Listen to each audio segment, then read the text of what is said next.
Hello, hello.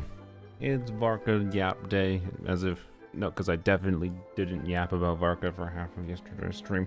Definitely didn't do that. That didn't happen.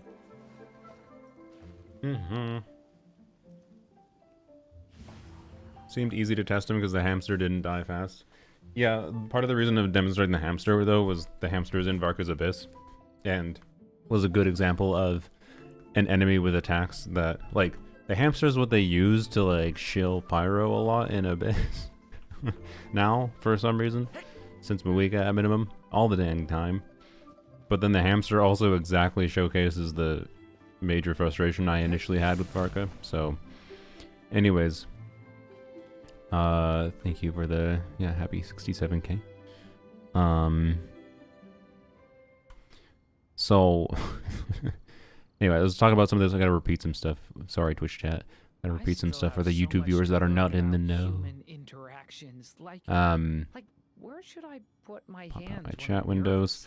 So, I just really want to make friends with everyone. My initial experience with Varka when I started recording with him was negative. Hamster was a bad showcase for Melt Varka. Yes, that's why I actually showcased it in Abyss.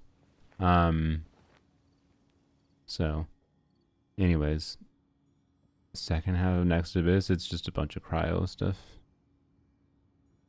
It's what is it? It's the cryo automaton in the first chamber, I believe. No, sorry, cryo automaton's the last chamber. Yeah, cryo automaton is last chamber in first half. Second chamber is the granny, which is overloadable, and then the first chamber is the Mothman.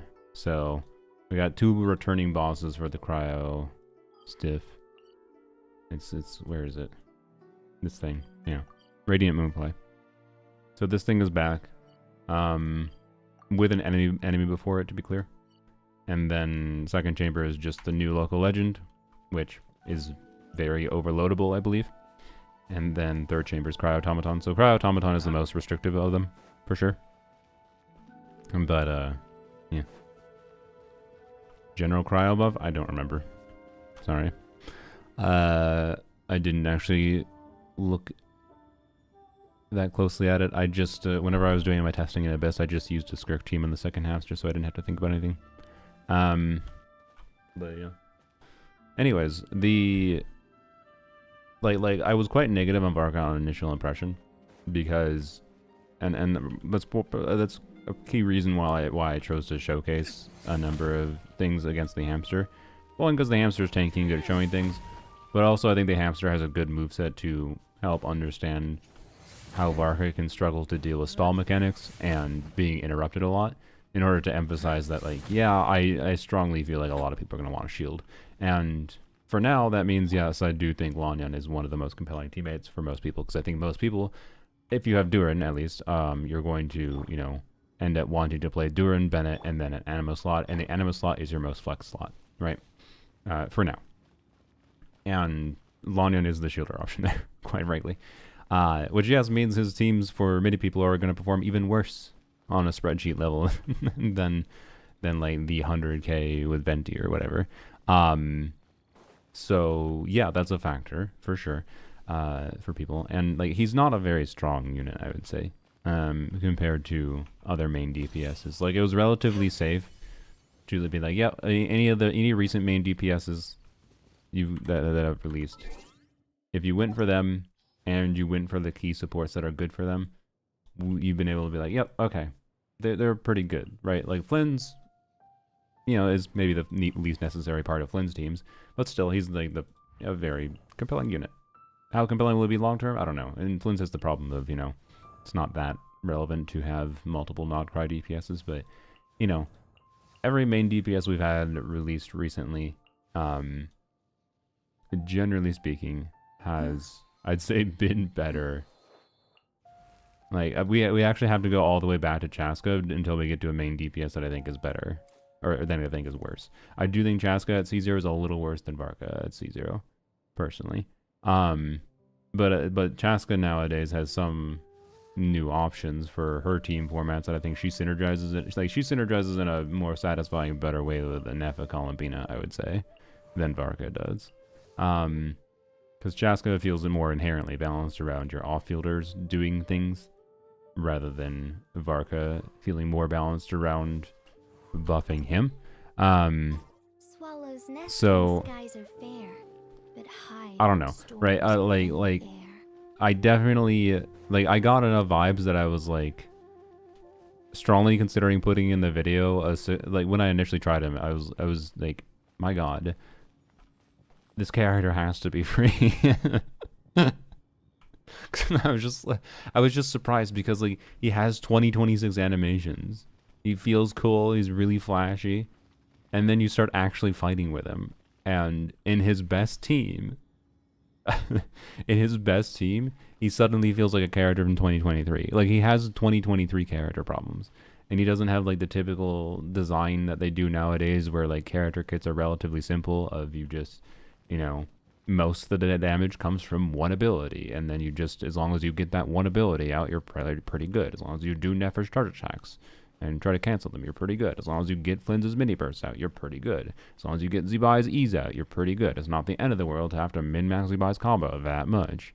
And like, Varka doesn't have to min-max his combo, but his damage is much more distributed in a weird way, and his team building is far more weird compared to other characters and the really recent characters that are released.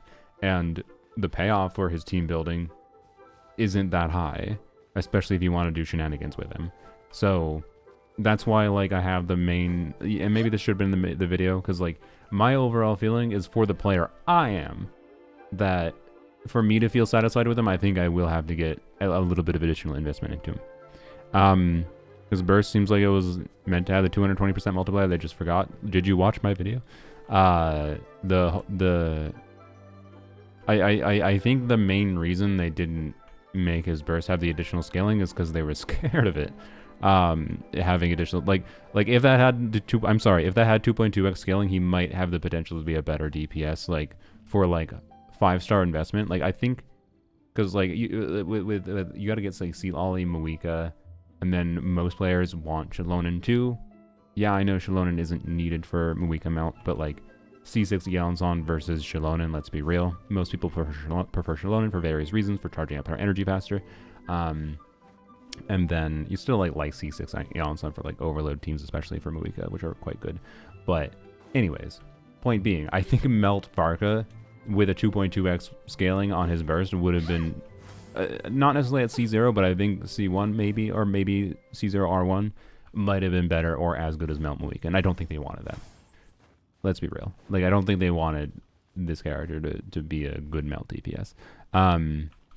And he's still surprisingly good as a Melt DPS. It is one of his better team options, and it's probably still my favorite team option. And anyways, other like things that I didn't put in the video, that I kind of don't like, but this, and the reason I removed this from the video is because my inclusion, I don't necessarily think this is his fault per se. You know, he feels too inclined to be a Pyro DPS in more ways than one, not just like the mono element thing, but he feels inclined to be a Pyro DPS because Pyro is just strong in general, right? Like, the reason Melt is one of his better team options is because Melt is strong, and they release units around enabling Melt in the past, like Silali, right? And then Sucrose synergizes with that quite well and is a Hexarai unit, and Bennett exists.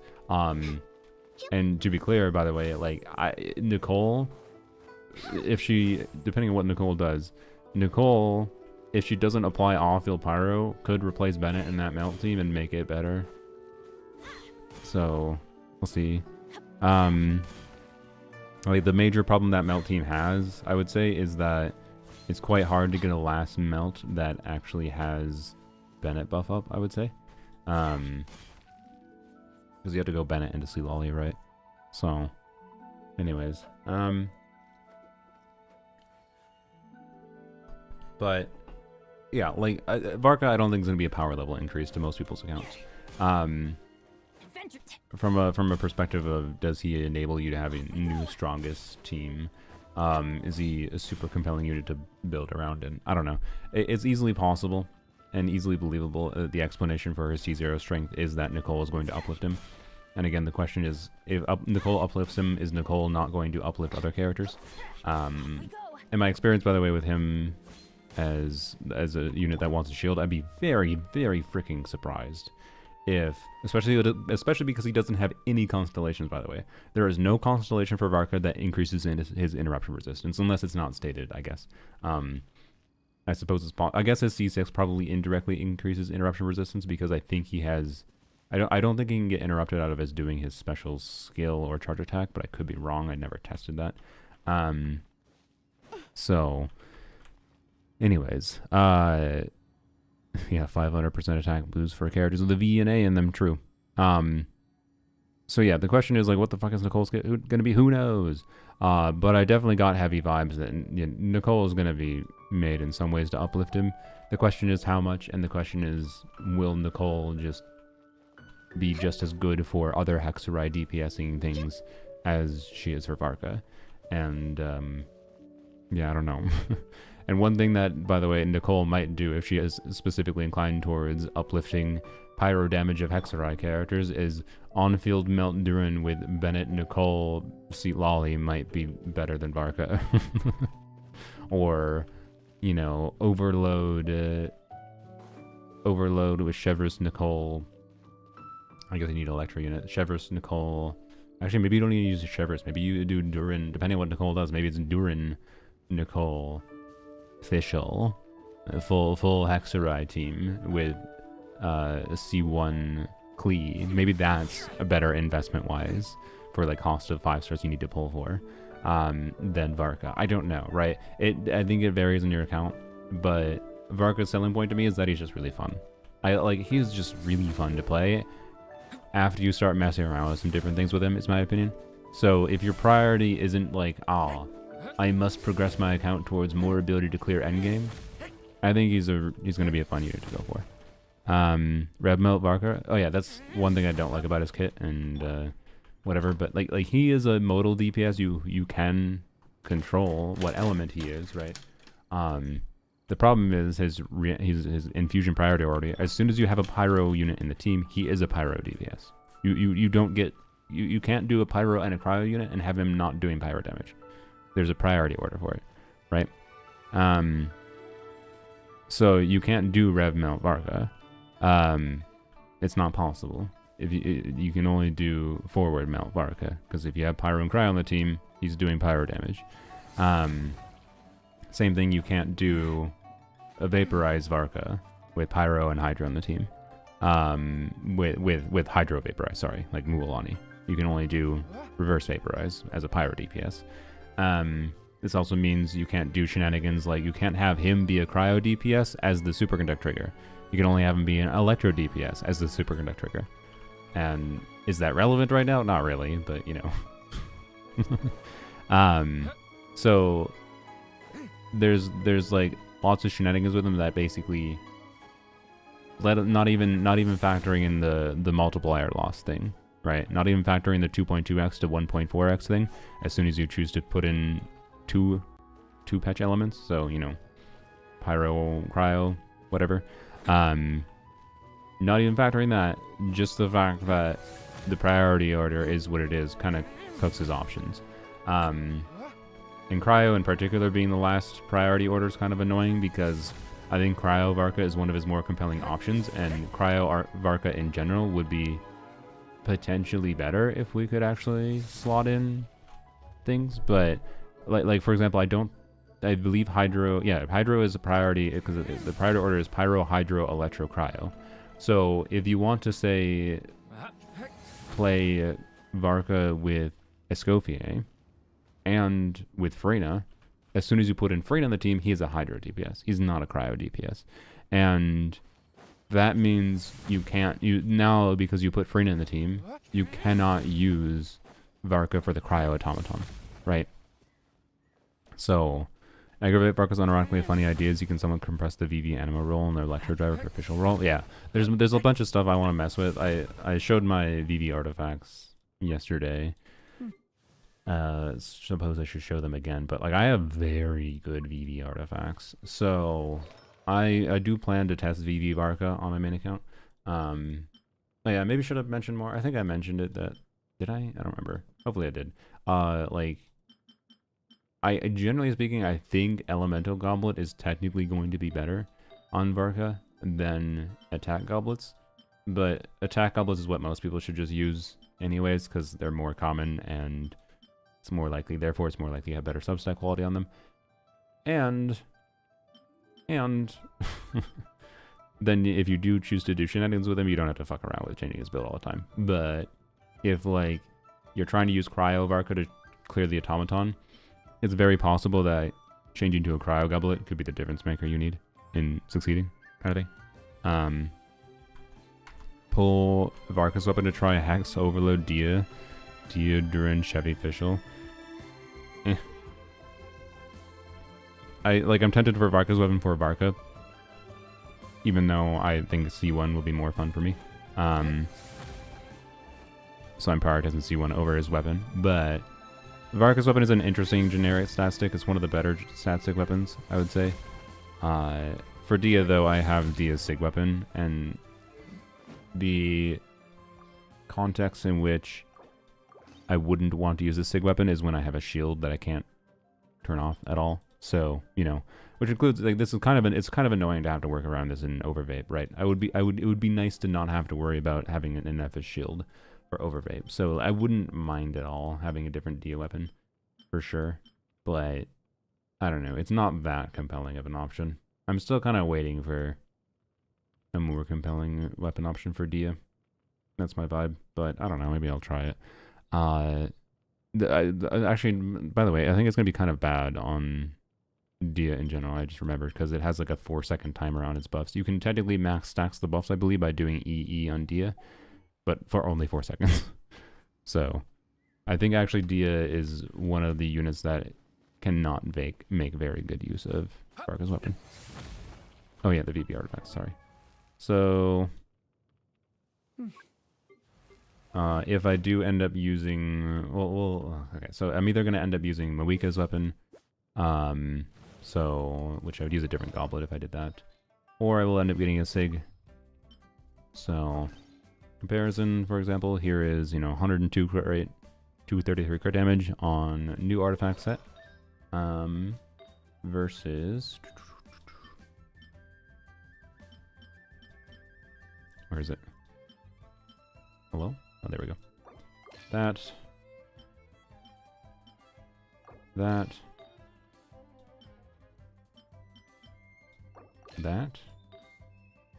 And we'll come back to the wait, no, we won't come back to the goblet because I have an on-set goblet. Look at this. Look at this. Wow.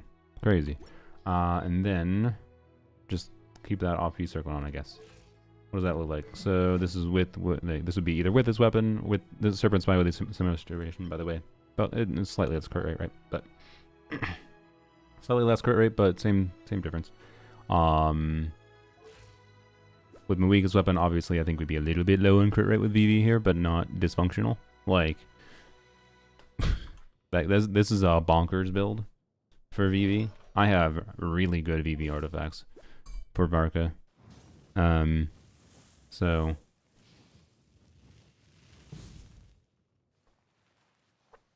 it wasn't Cryo Lamau, it was whitened to not revealing. They did the same thing with Chaska. What? Oh, you're talking about Lohan. I see. Yeah, sorry.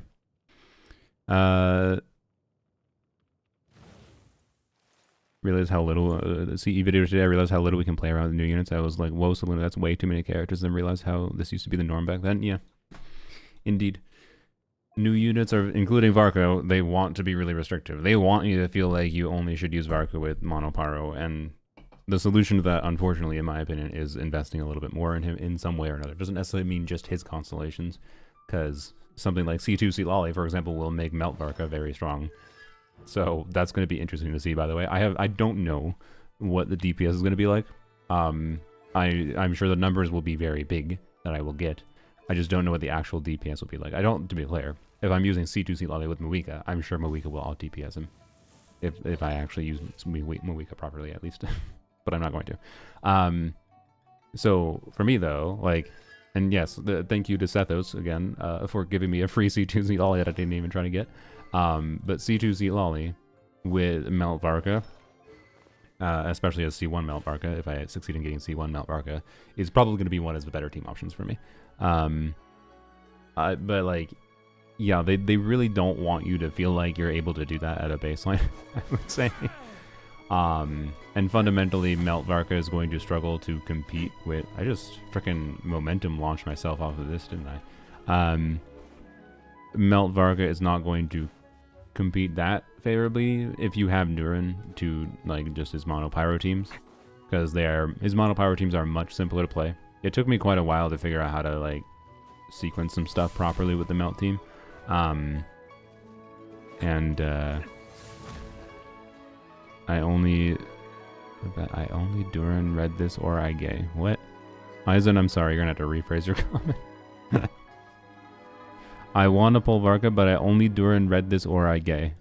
That is a heck of a comment. So have a good sleep, Mr. Foulness. Yeah, anyways, Varka ended up being very interesting. Like, if you have some additional conjunction of investment into supports, like you have the key supports that can enable his different teams. Right now, my hot take, by the way, is that I think Shenhe is more relevant for Cryo Varka than Escoffier. That's not quite true, because it depends a little bit. Escoffier is probably more relevant at the baseline to have in general, so, you know, but I think Shenhe is more enjoyable with Varka, at the very least. With the conjunction of, she gives, you know, 15% cryo bonus from her burst being active. She gives Res Shred, cryo and physical Res Shred, but mostly cryo for the purpose of Varka. She gives Res Shred that's equivalent to what Escoffier gives to Varka in Varka teams, right? And then gives some more damage bonus, and this affects his annual damage bonus too, right? And then, of course, has her flat buff on top of that. So, like, Shenhe's a more relevant buffer, in my opinion, than Escoffier is for Cryo Varka, because Escoffier, you can't enable the whole passive. Escoffier is still a good option, but not very necessary for Cryo Varka, which I think is nice. I actually just kind of like that. Escoffier becomes much more compelling for Varka if you have her signature weapon, to be clear, because he appreciates that attack a lot. It's also worth mentioning C1 Escoffier, because this requires a full party member, full Hydro Cryo party member. This doesn't do anything, so that's kind of dookie. C2 does if you have that, but anyways, I don't know. Like, Shenhe's synergy with Varka has me tempted to get C1 Shenhe to help her with Stygian Onslaught things, but yep. I already got a perfectly invested Shenhe build that's kind of ideal as it can be, so unless I feel like I'm struggling to use Shenhe, I'm not gonna pull C1 specifically for it. Or I'm not gonna sorry, I'm not pull, but the free Constellation thing, right? I can get a, what the hell is it? Is it right here? I'm not gonna choose a Shenhe from this unless I feel like it's really necessary. In your video today with Melt Varka was C0 with Spine, correct? Yes. It was C0 Varka with Skyward Spine. R5 to be clear. I believe I showed that it was R5 in the video. So, yes. Which I feel like was an appropriate in between, you know, his... that's one thing I didn't, like, focus on that much. I think Varka feels a lot worse, by the way, if your only option is going to be, like, Tidal Shadow for him. I think a heavy reason to potentially not pull Varka would be if you have no compelling weapon option for him, unless you're fine with pulling a Sig, I guess. But Serpent Spine, I think, is better than people have been giving. Some people are giving credit for, because of the fact that I think most people are going to want to shield anyways. I would be surprised if Nicole doesn't shield in the future. Could be wrong. Who knows? But for now, you Long Yon in a Pyro team. You can see Lolly in a Melt team. You can use Layla in a Cryo team. Like, I don't know. Well, to be clear, using Layla. Well, you use Layla. You can, if you have a Escoffier and no Shenhe, you could do Layla Escoffier, I guess, right? Yeah. So, anyways, yeah. If you have as long as you like have it, yeah. If you have 1,000 Blazing Suns available, I think you're chilling. I yapped yesterday, and I have a big old wall of text that basically outlines the problem with Varka's weapon. As by the way, that problem that I yapped about with my account specifically, where min-maxing Varka on his signature weapon on the new artifacts is hard. and then also it's basically not the new artifacts aren't that good with his signature weapon in teams that give a free source of crit rate. So this would be like Mona. Oh, by the way, one thing I didn't mention, like Hydro Varka should be a lot better on my account, on my main account, because notably I have both a C4 Mona, right, which is good, free crit, yay, but also I have a C2 Farina. So this is going to be one of the first times in a while where I think I'm going to absolutely, so this is it'll be part of my like lore accurate Varka video where it's just like, yep, Varka if you have some weird conjunction of additional investment. And you might be like, okay, who's your healer?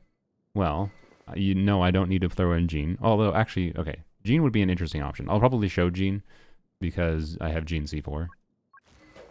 Because he is doing partial Anemo damage, right? So C4 is going to buff him, and then is a healer, right? And also the attack speed is kind of fun from C2. But I could still use a better buffing option, right? Because, and I could even use Kazuo if I want. But I'll probably just use Venti. Well, I don't know. I'll test Venti versus Kazuo. But I can use Proto Ember on Mona, is my point. Because I have C2 Farina. Proto Ember's enough healing for C2 Farina to get the full damage bonus out. And wham. So Prototype Ember is, yes, Prototype Ember is enough with a C2 Farina. If you, without any healing build, like without a 4-piece maintenance build, you can do Mona. You can actually, so you can heal a total of 36% of each of your character's HP. About 36% if you use a 4-piece Maidens build on Mona with Pamber. So Pamber Mona Farina combo is more usable than you might even expect, or that might, so like this is a forgotten thing that people don't realize is a potential thing you can do to abuse Farina. And like so C0 Farina, you'll with a C0 Farina with Prototype Ember healing, like Maidens build on Mona. Will still get, I believe, about 50 out of 75% maximum damage bonus. So, you know, a good chunk, like more than half fanfare, kind of thing. So it's still actually a synergy that is worth considering without having C2 Farina, but it is much more compelling with C2 Farina.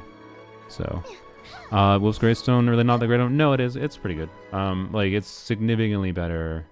So if you don't end up playing him with a shielder, so if you play him with a shielder, Serpent Spine with refinements at least is going to be better than Wolf's Greystone.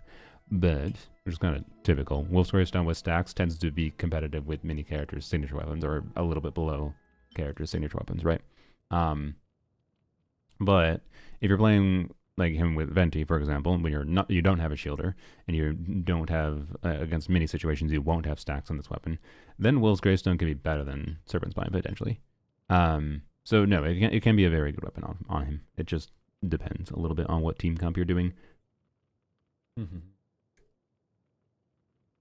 So, anyways, like I would absolutely use this over, I don't even have Tidal Shadow, but I would absolutely use this over the craftable weapon for him, 1,000,000,000%. There would be no reason to use Tidal Shadow over this, and I don't even think there's any reason really to use Blackcliff over this personally. So yeah, and yeah, Mogs everything as a lower weapon. There you go. Shatter Varka, no, so. Shatter Varka has to be a Hydro DPS. So the problem is again, like as soon as you do Hydro, so you can do, if you can do something like Melt Varka, right, where you make up for the loss. Melt Varka makes up for the loss in multiplier value because his passive goes from 2.2x to 1.4x as soon as you include 2 Pyro Hydro Cryo Electro units, right? And if you're doing something like Shatter Varka, you're losing a bunch of multiplier value in exchange for gaining shatter damage. and maybe gaining Farina buff, I guess. So it's not like it'll be entirely lost. But you lose so many multipliers that it's just not going to be very, very worth it.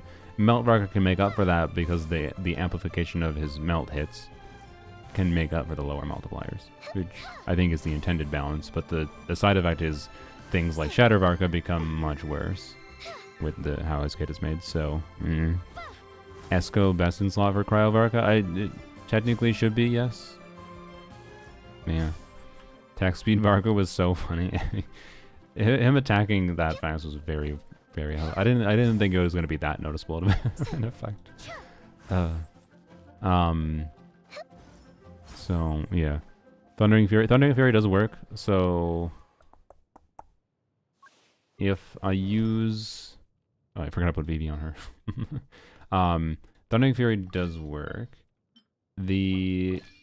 What I tested with, and I didn't include this in the video, I did test Aggravate Varka, because in theory, right, Aggravate Varka, same problem, like you can do double Electro and then throw a Dendro unit in, and you're going to have 1.4x multipliers instead of 2.2x.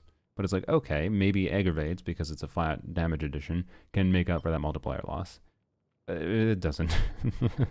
And I was playing Eon's Unofficial Nahida, I believe, is the main one I tested. Lauma, in theory, could have some minor improvements. There's also things I didn't fully try, but Thundering Fury Varka does work. It allows you to get an extra skill out, which is cool. But I found it worse than just using the new artifacts on him. In Aggravate, to be clear. Like, Aggravate Varka with new artifacts versus Aggravate Varka with Thundering Fury. And it's just a side effect of he's balanced in a way that, like, his skill isn't so important of a contribution for his damage that an extra skill is that big of a difference maker to be worth using a 4-piece bonus that is just a lot worse than other available options. Right? So, anyways. I somewhat wish I actually did show stuff with Shimenawas, but the problem is I couldn't have a Shimenawas build on the creator server that was actually able to properly be comparable. So I didn't showcase it. Instead I just mentioned it that Shimenawas should be quite good. Back to this. And there we go. All right. There we go, back to that. Alright. So yeah, anyways, I have good artifacts on my main account for testing pretty much everything with Varka. I don't think I'm going to test much with Thundering Fury. Like, I tested that on the creator server enough. Like, I specifically spent maybe too much time trying to make sure I could get... Like, I spent some Resonant in the domain and Strongboxing to try to get good Thundering Fury artifacts. I didn't have to spend that much time. Like, I had a pretty good Thundering Fury build for the purpose of comparing Varka on TF to other options, and it works. It just isn't worth it. It works, but isn't worth it. That's all. So I have this, which is pretty good. So I don't know. Maybe we'll test TF again on my main account. I just somewhat expect it's not going to make a difference. And yeah, on this account, I actually think I have worse TF artifacts than I managed to get on the creator server. So yeah, like my TF artifacts aren't bad, but I farmed them a while ago when my standards for artifacts were a little bit lower. And I have some standout pieces like this one. And then my like attack type is good. But my circlet is good too, but I don't have a standout flower, which kind of holds me back since I have to use an offset goblet, but I don't know. Thundering Fury works, it's just not good enough to be a strong recommendation in any meaningful way. It's also because I think of Varka's team archetypes, Electro Varka is the weakest one, because the Electro archetypes are at their strongest when you can, like Electro Varka, for example. So you want to do Electro Varka with Chevreuse. Well, a few problems. One, while C6 Chevreuse does work, which is nice, as soon as you have a Pyro member in the team, guess what?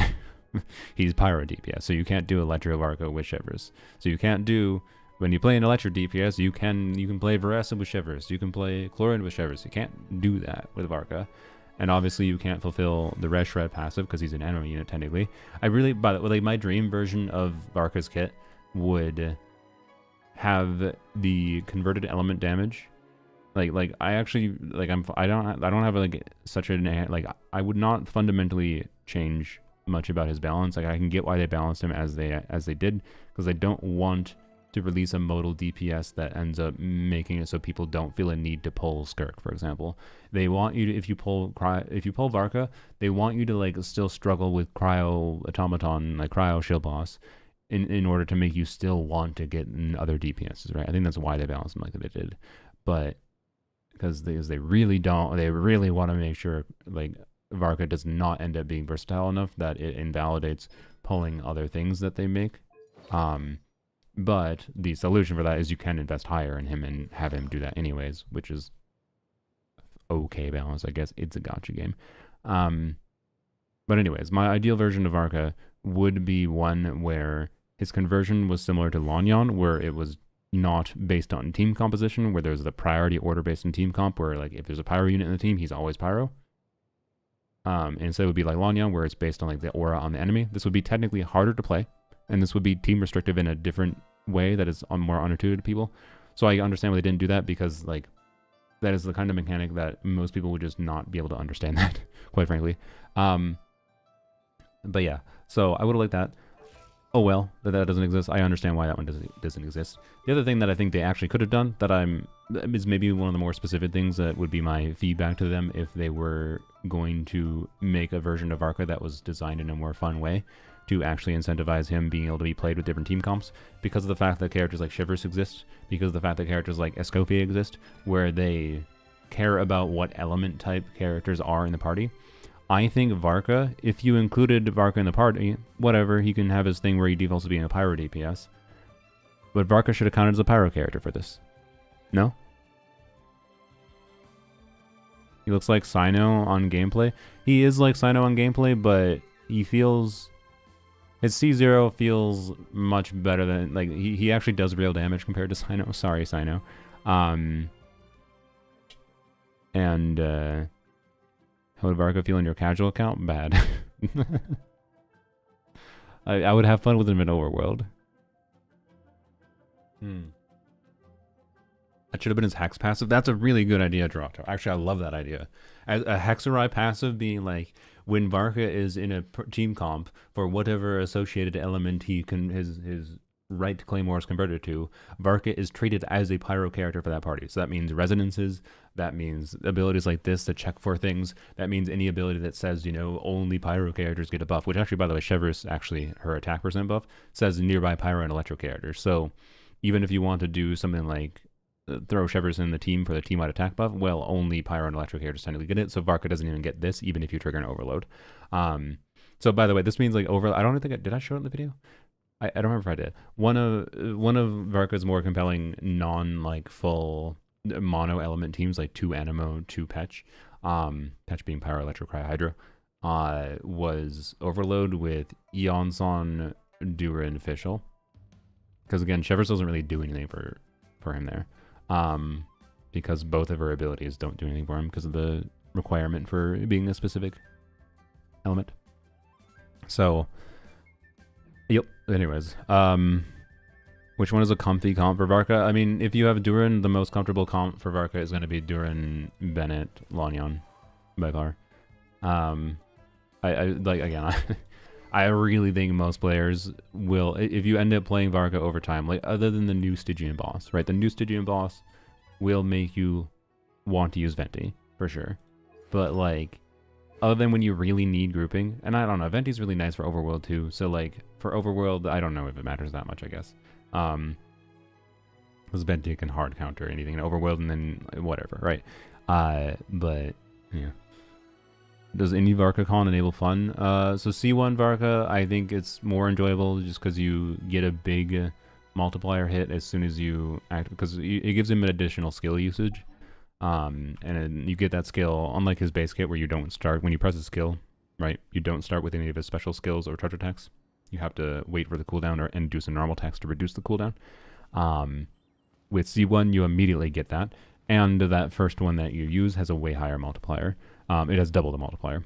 So I can tell you C1 Varka, like C1 Varka on my main account with C2 Sea Lolly might be pushing 1 million damage. like it increases the multiplier of that ability. I don't know if it'll quite hit 1 million. We'll see. We'll see, okay? We'll see. I'm not sure. But melt or just cryo sword? Melt. Not cryo Varka. Cryo Varka ain't hitting 1,000,000 damage on that ability. But anyway, C1 Varka is more enjoyable, I think, to me, on a gameplay level change. But that's not that massive of a gameplay level change. Like, it just mostly just gives you one bigger damage instance and lets you do his skill. You just do like EE most of the time right away. You don't always have to do EE. In fact, I think sometimes it's better not to. But it depends. And no way in hell. I said with C2 Cialio. C1 Varka. Like, look, okay? C1 Varka. Here. His multipliers are out there, so I can just go show his multipliers.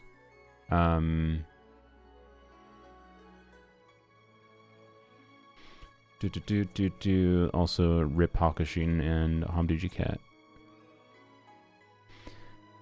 Hopefully this website does not get smited. Again, Lunaris, please just get rid of the pre-release characters on your site. Well, I guess technically Varka is a pre-release character right now, but the multipliers are already out there. This is public information now at this point for the creator server videos. So, anyways, this is just a website literally hosting public information.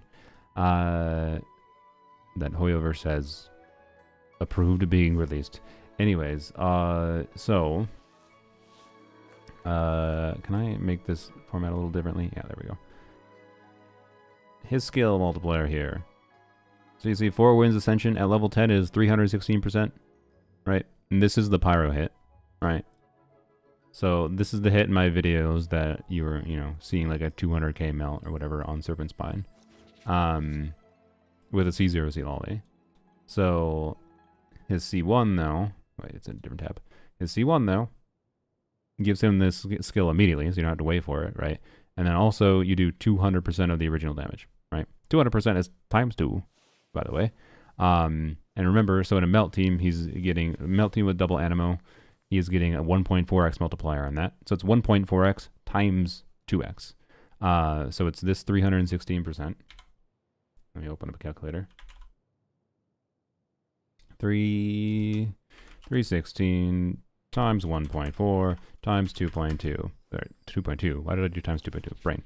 316 times 1.4 times 2 is an 885% multiplier. With C1, to be clear. On the one skill, to be clear. Not all the skills. If it was all the skills, it would absolutely make Melt Varka probably his best team, I'm pretty sure. With C1. But it's only one skill, and that's fine. So an 800% Pyro multiplier being melted with a C2 Cialali that's big. That mean big number. So, anyways, I'm not positive I will hit 1 mil, to be clear. But I think I'll get close. So that's better than alt. Indeed, it is. Yes. His C1 makes the number you can get from his special skill, the initial skill, better than what his alt can get for sure. But anyways.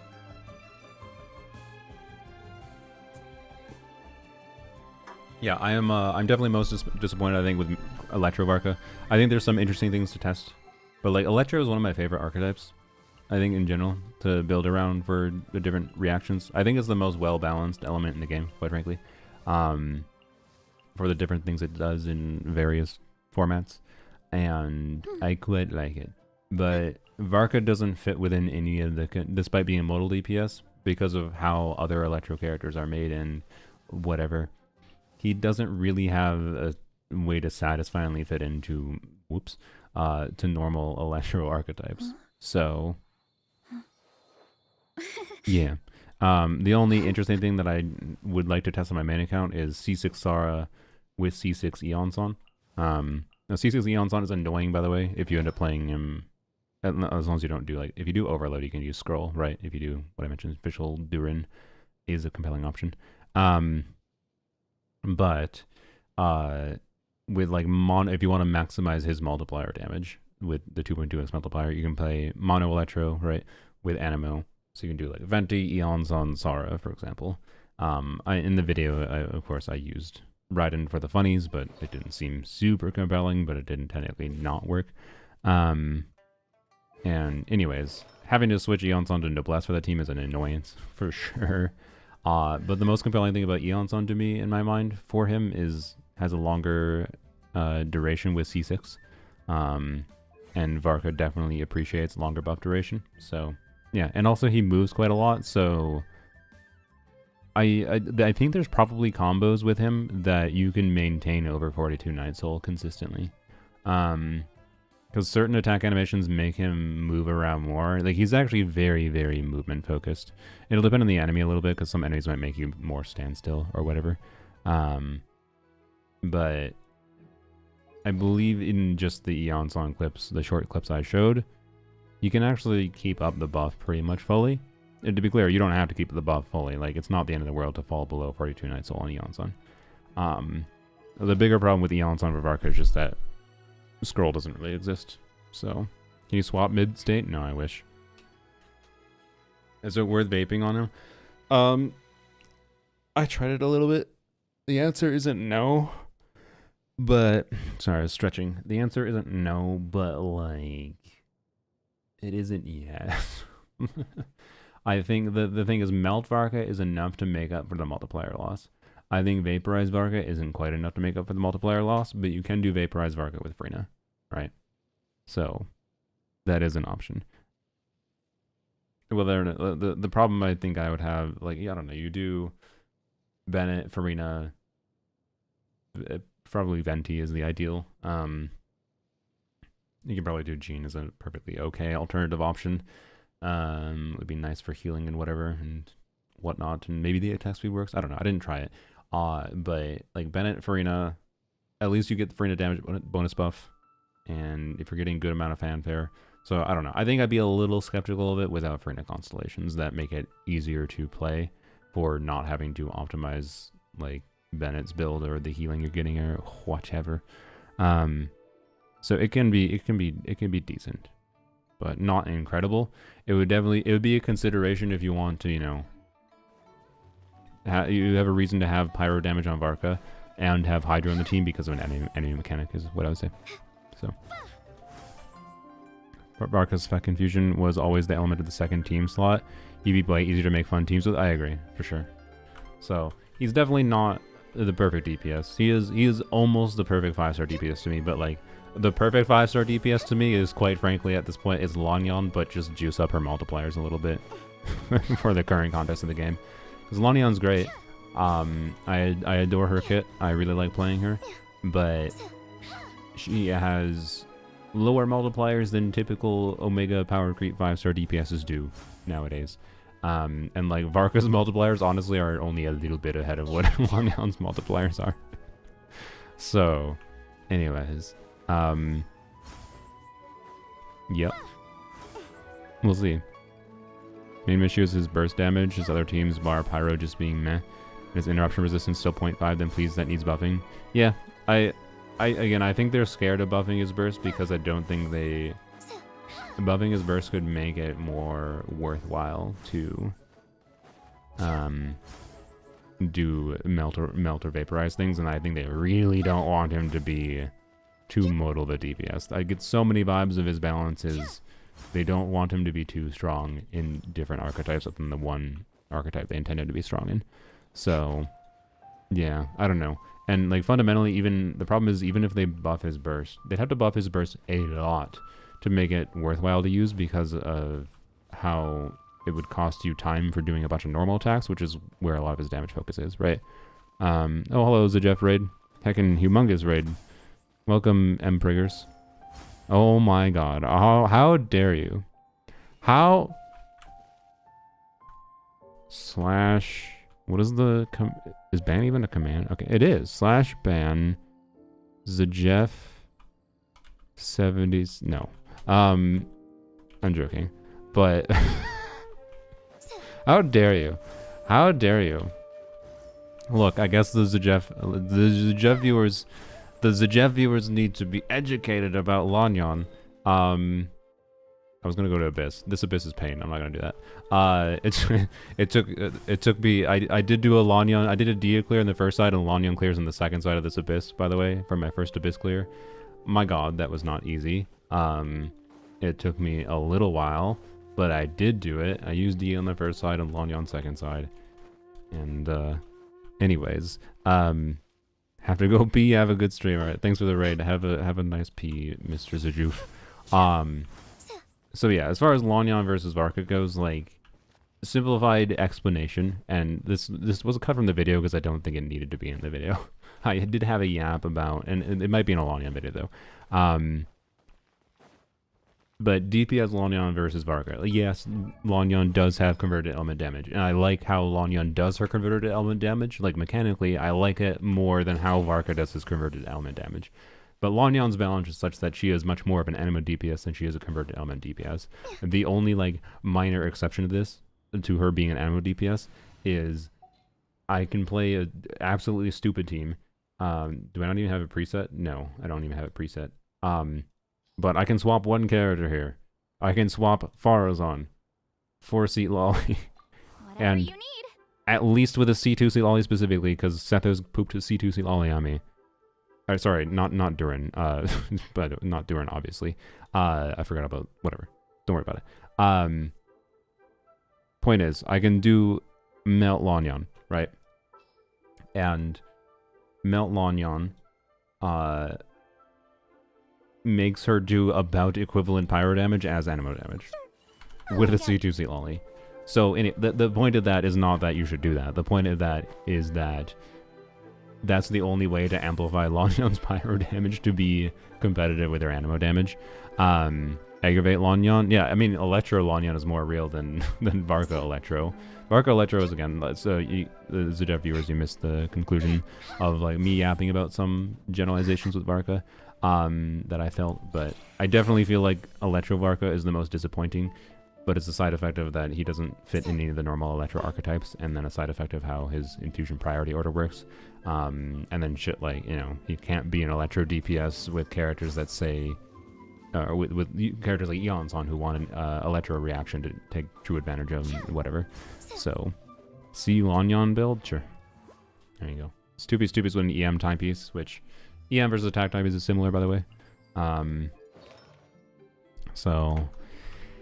anyways, Lanyon versus Varka, while they fundamentally share the idea of doing Anemo damage while also doing another element damage, and Lanyon being more mechanically enjoyable to me for the purpose of how she gets the infusion, because I can control it based on, like, I can have a Pyro unit and a Cryo unit in the same, or actually more notably, I can have Bennett and Farina in the same team, and I don't lose multiplier value for doing it, and I can purposely, and like, I usually get Pyro infusion because of the fact that Bennett self-applies Pyro, and therefore Lanyon is going to get the Pyro. Oh, there's no enemy nearby, she doesn't actually get the infusion, but Lanyon will get a Pyro infusion, normally with Bennett buff active, but if I wanted, I could specifically try to get a Hydro infusion, right?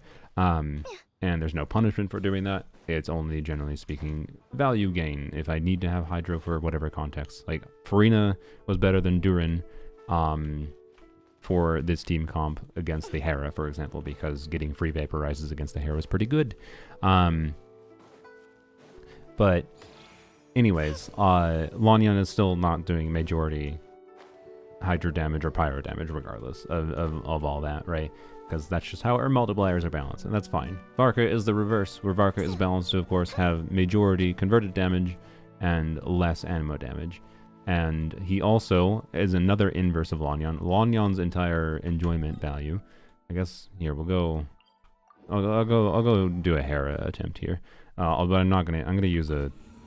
What the fuck do I want to use on the first side? The fucking chickens are a pain in the ass.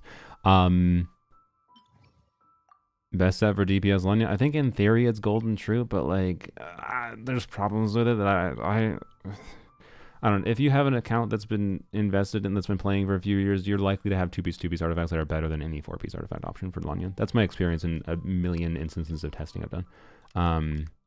Just be lazy. And we'll do this, but with Farina. Oh wait, oops, I guess that means we're not free to end the first side, right? Frick. I guess this, sure. My Columbine has Albate on her right now, whatever.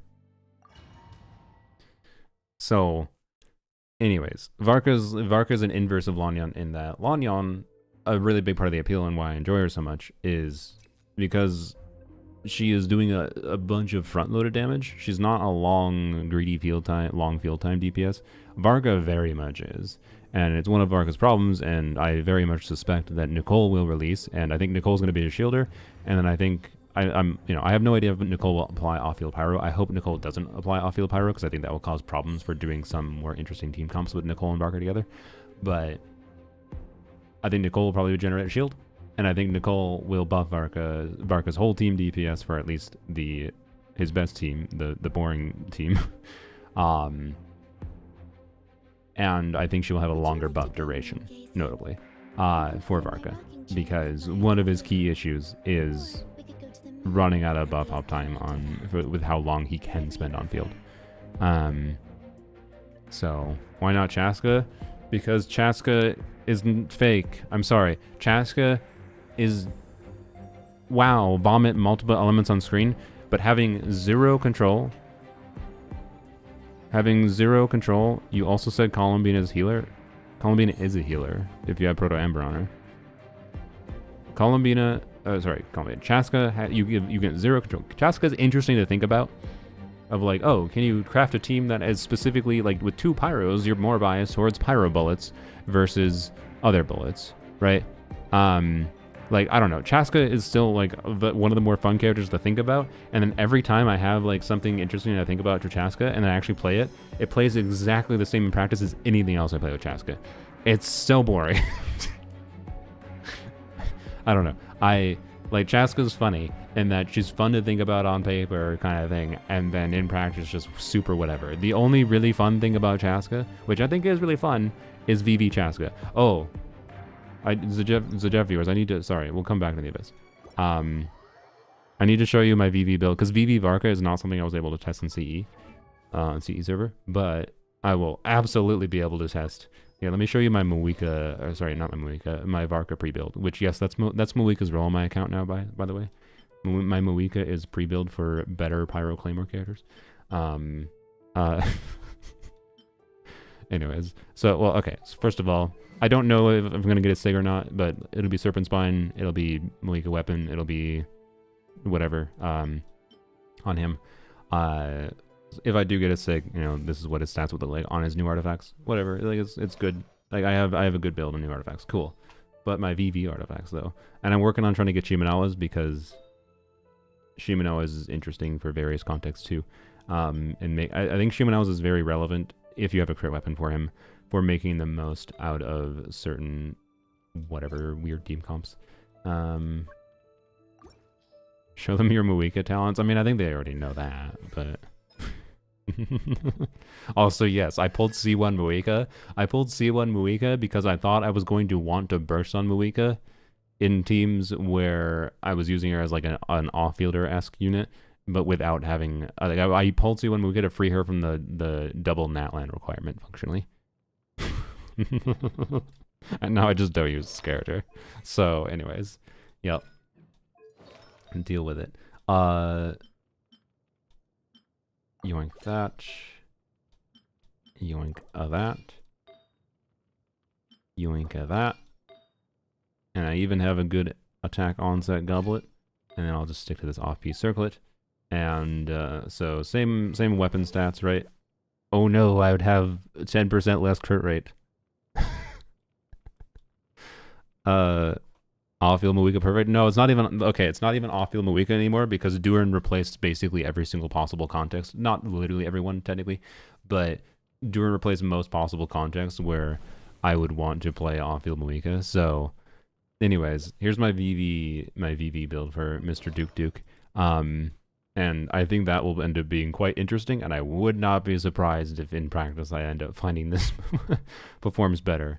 In various situations. So yeah, anyways, Because one thing I can do, so for example, if I'm playing Cryo Varka on my account, if I'm playing Cryo Varka, when I'm doing double Cryo, right? So let's say I do exactly what I did on Creator Server, where I use Shenhe and then Layla.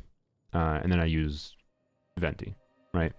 Now Venti can be on VV, but Venti on VV is going to have some meaningful downtime, right? And Venti can use a different support artifact set. So if I use 4-piece VV in Varka instead, I'll get the full uptime of the Cryo buff, above its Anemo damage a little bit, and then Venti can be on a different buffing set, like Noblesse. Well, wait, would it be on Noblesse? I guess if I'm using Shenhe. Well, Layla would be on Tenacity, Shenhe would be on, I guess Venti would be on Scroll? Yeah, I guess Venti on Scroll. Or Chungyun. Yeah, I could try Chungyun instead, I guess. That's true. But you get the point, right? I could put Venti on a different buffing build instead of a VV build, and I don't know. It's possible that Cryo Varka could be ideal to use VV on my account. I think VV Chungyun. I wish. I think VV Venti plus Shimenawa's Varka would probably end up being better than VV Varka. I think. But I could be wrong. So, VV Muika versus Anemo Cube. Yeah. Bow users have any weapons that buff the whole team like Thrilling Tales? Yeah. There's Elegy, which, for risk of people, I think Elegy is kind of meh, actually. The problem with Elegy is Favbo is really good. Elegy is fine. Yes, I'll probably try to use it on, if I end up using Venti with Varka, I will probably end up using it more often than not. But, anyways, R4 Aqua, oh god. What is the story behind so the story behind R4 Aqua, I gotta sneeze, 1 second. Maybe not. It's one of those sneezes like creeping up. So R4 Aqua, when my YouTube channel first took off, I made a stupid, I didn't even like push this that hard, but like I'm too much of maybe of a man of my word. I regretted it after I made the video where I said this in the video, because it seemed like it was going to come true, where I said if I got like 5,000 subs in like less than a week's time. This is when I had like 1,000 subscribers. So from my perspective, going from 1,000 to 5,000 in like a week's time before her banner ended. So I basically said I would C6 Yelan if her banner ended. And I had 5,000 subs, and I did. I got it. I got over 5,000 like right before her banner ended, a few days before, and I was like, okay, well, I guess I'm doing this. Yes, that was dumb. I don't know. At least Stygian exists now, so it's been kind of sometimes fun in Stygian. I've gotten some value from it, but for a long time, this was the most stupid, useless thing on my account, because it really kind of only made me dislike Yelan, not actually like her, until Stygian. So that's something, I guess. And then Aqua, you're like, okay, how did that happen? Well, I got lucky getting C6 Yelan, that I had extra wishes, is the long and short, if I recall. And I got 2 copies of Aqua in her original banner. The first copy of Aqua was painful, and then the second copy of Aqua was a little bit early at like 40 pity or something, with an actual, you know, win on the things. Whereas the first copy took 2 losses to get. And then the other 2 were not ones I tried to get. If I recall, I think I got 2. You remember guess what the last goddamn weapon banner, that ever existed that didn't have the new system where you only have to lose once instead of twice on it was? Guess what the last weapon banner that did that was? The best for I wanted this weapon for Emily. And I like this weapon for Emily. But my god, was this weapon expensive for Emily. I'm pretty sure I got both copies. I got the R3 and R4, if I recall, from this weapon banner.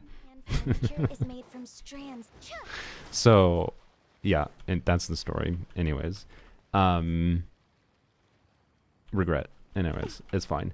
And now I'm a dumbass. By the way, the Jeff viewers probably don't know this. I'm a dumbass, and I made another bet, by the way, for a C6 character. The first time since C6 Yelan that I made another bet for a C6 character. And this is more of a bet to Hoyoverse because of how strongly I feel it could be a really positive thing for the game. So right now, I made this before, like, custom combat was kind of real.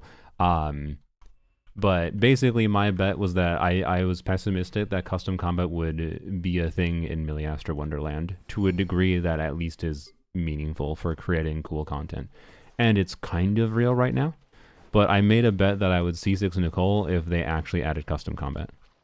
And right now, I'm of the opinion that the winner of that bet, whether or not I'm C6ing Nicole, is up in the air because I do not think custom combat is real. I think at minimum for it to be real, they have to like add way more enemy options because there's very, very, very few enemy options.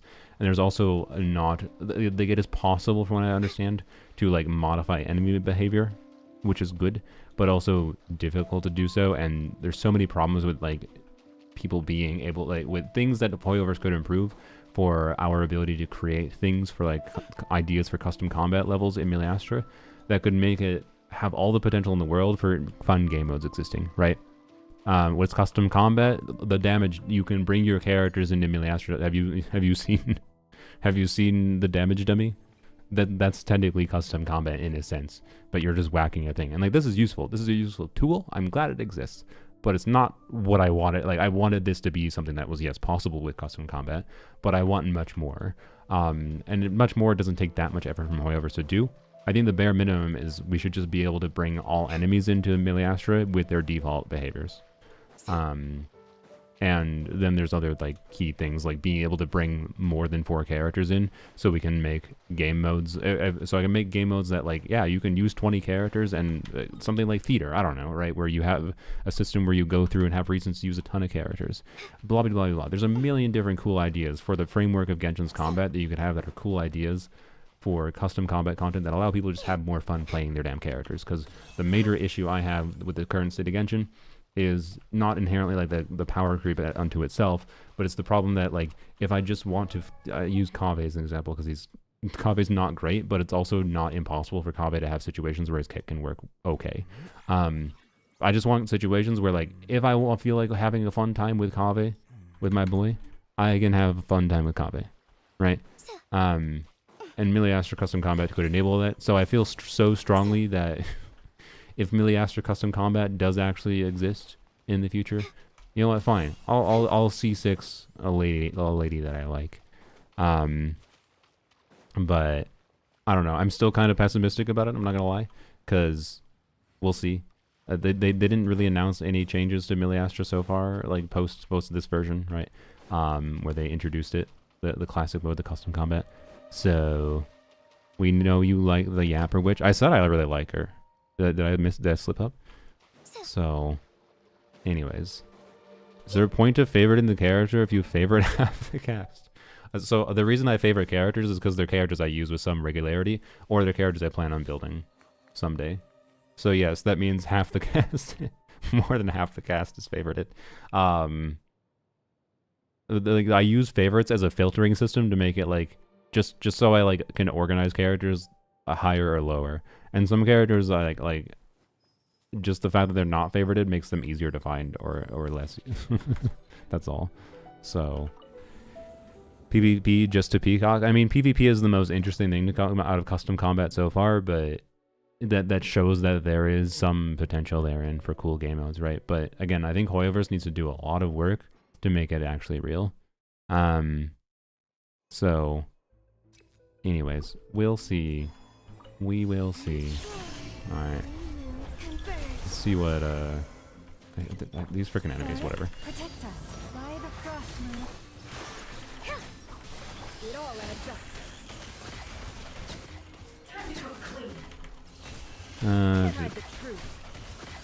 So, anyways, yeah, I just want there to be, more variety for content. I think Genshin has more of a content problem than it has like a power creep problem. I still maintain that perspective.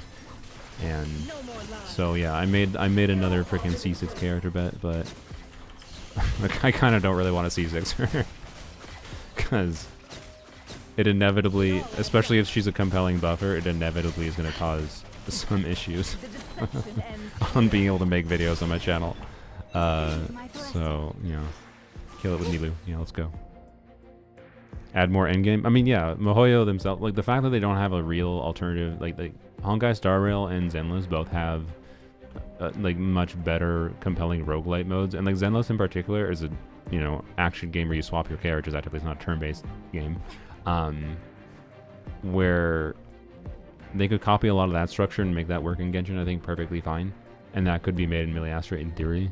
So, I don't need to activate her C6. What was the bet? The bet was that I would C6 Nicole if custom combat is real. Right now, I don't think custom combat is real because it doesn't have the ability to create interesting things. Anyways, we can do one skill on Lanyon if I recall. I'm not going to risk another one because then it risks doing Anemo damage. And we want Hydra immunity for sure. Maybe I could have done another skill. I don't know. That. Did I put VV back on Farazan? Does Farazan have the DPS? I don't remember. I guess VV on Farazan isn't important here. Never mind. It doesn't matter. I don't know why I didn't need that engine.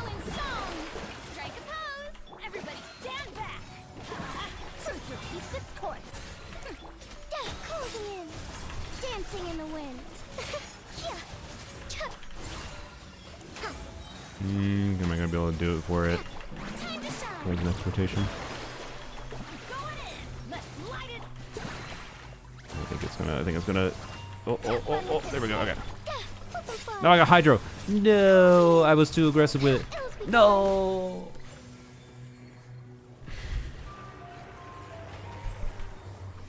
Someone made 1.0 Abyss in Miliastra. Yeah, 1.0 Abyss. Thanks. Yeah, thank you, Hoyoverse, for the custom combat for playing version 1.0 Abyss.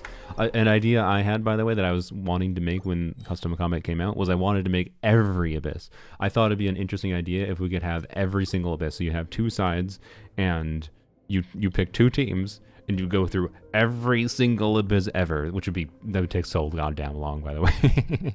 But like, that should be possible. I should be able to recreate theaters. I think one of the coolest things, actually, just on a really simplistic level, it would be cool to be able to go back and fight previous enemies in Stygian, for example, or theater. Like, I would really like, after I get C6 Raiden and Polearms only, to go back and fight the Fatui operative version in Stygian Onslaught again. Like, I just want to be able to fight that again. And you could recreate that in theater, in Miliastra, in theory.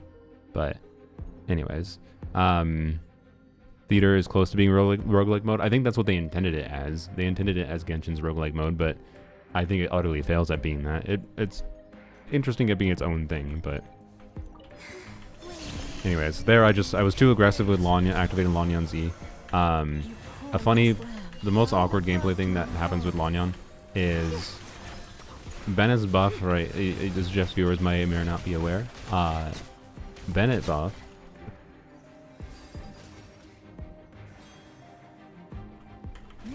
Bennett buff is freaking chickens, by the way.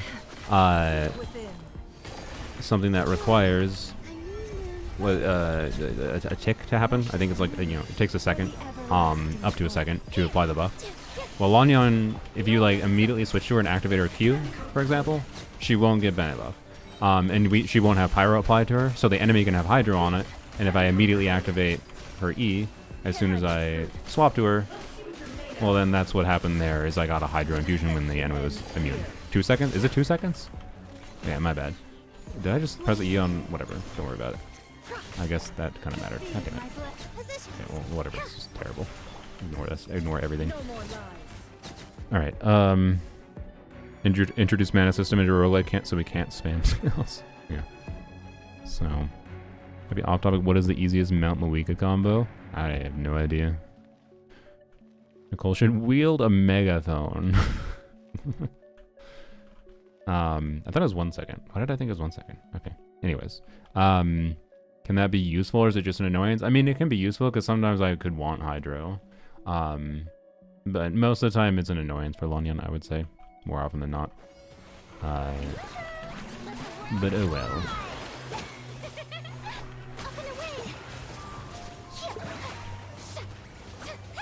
I wonder if I could afford to do... I could probably afford to do... Whoops, don't do that.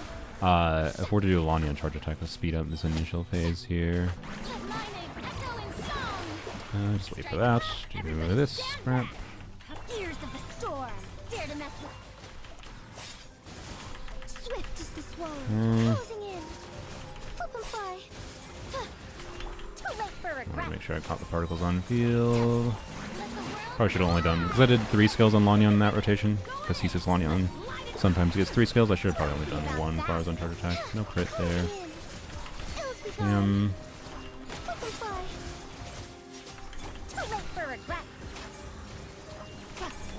Okay.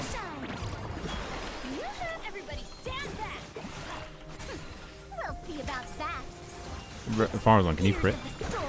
I think Farzone might have the wrong artifact. There you go. There you go. That's what I wanted to show the first time. I don't feel like doing the second chamber. But yeah, there you go. Front load of damage. And taking advantage of permanent aura. Cool. Blah blah blah. Anyways,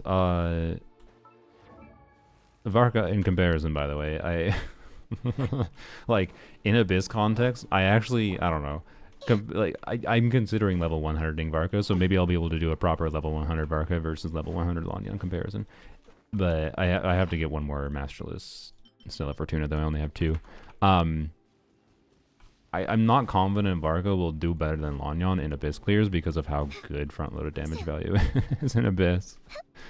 So we'll see. And I plan on pulling C1 Varka, to be clear. So surely C1 Varka is better than Lanyon. But anyways, the gameplay difference with Lanyon, right, is she spends relatively short field time, and then we swap to Farzone and do some stuff with Farzone. And with C6 in particular, it's a different dynamic depending on what rotation has different skills up, and I can save the additional skill on Lanyon. Like, one of the key optimizations I had to do for the second chamber on second half was save Lanyon's extra skill and burst ideally to time with the Wild Hunt enemy's down phase to get the most damage on their gray health bar when it's down, right? So, yeah. Are you getting R1? His SIG sounds crazy. Oh boy, if you watched my Varka video, I didn't mention it in the video because I felt like it would take too long to yap about it in the video for something that wasn't important to the average player. Because I think the average player should just I think the average player should probably just be smart and ignore SIG weapons and C1s. In Varka's case, maybe I should have kept it in the video because, like, I think one of the ways you get more value out of Varka and more enjoyment out of him is by investing a little further in him. My overall take, you can see a whole big-ass wall of text. I don't feel like going super in-depth into it yet again. My overall take on Varka SIG versus C1 is if you have one of the compelling stat stick weapons for Varka, which is a varying number of 5-star weapons, Mawika's weapon being like his generic second best one, and also Mawika's weapon having easier potential to min-max his build on the new artifacts that give crit rate, because I even already have a problem on the new artifacts on him, that if I get his signature weapon, yeah, okay, Farzone was indeed on the wrong artifacts. It's not that big a deal in this instance because we would have been swirling Hydra though. Oops, what am I doing? I'll do that and do that. So you can see if I use, so this is the same base stats as Varka weapon, right? I'm already overcapped, and so if I want to min-max from here, like, how can I improve my build from here? What I need is unicorn pieces. Like, my pieces rolled overall, like this is a really good circle. It's one of the best circles in my account, actually, just frankly. But overall, it's like, okay, yeah, 2 crit rolls, like average. Like, it rolled twice into crit rate. This rolled twice into crit rate. Cool. Like, average distribution kind of thing. This didn't roll any times into crit rate, and I'm already overcapped. So if I want to min-max from here, what it needs is unicorn pieces. It needs unicorn pieces that have, like, all crit damage and no crit rate. And that's a nightmare. Like, you can't min-max builds that way. That you can't actually guarantee... You're never going to be able to guarantee getting artifacts that have, like, over 30 crit damage. It's much easier to min-max builds when you can min-max around 2 stats rather than 1 stat. And therefore, like, I'm in a situation where if I want to use the new artifacts, I think I will actually have an easier time min-maxing his build around Mawika's weapon. And particularly with an off-field goblet context where, like, you can have off-field goblets with heavy crit rate. With his signature weapon, on the new artifact set, I don't think you want to use goblets that have a heavy crit rate.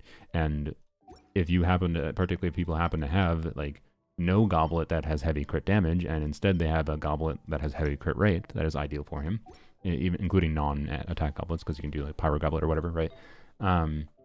You're in a situation where I think it's very possible that some people may be much better off just not going for a SIG weapon if you already have a compelling alternative.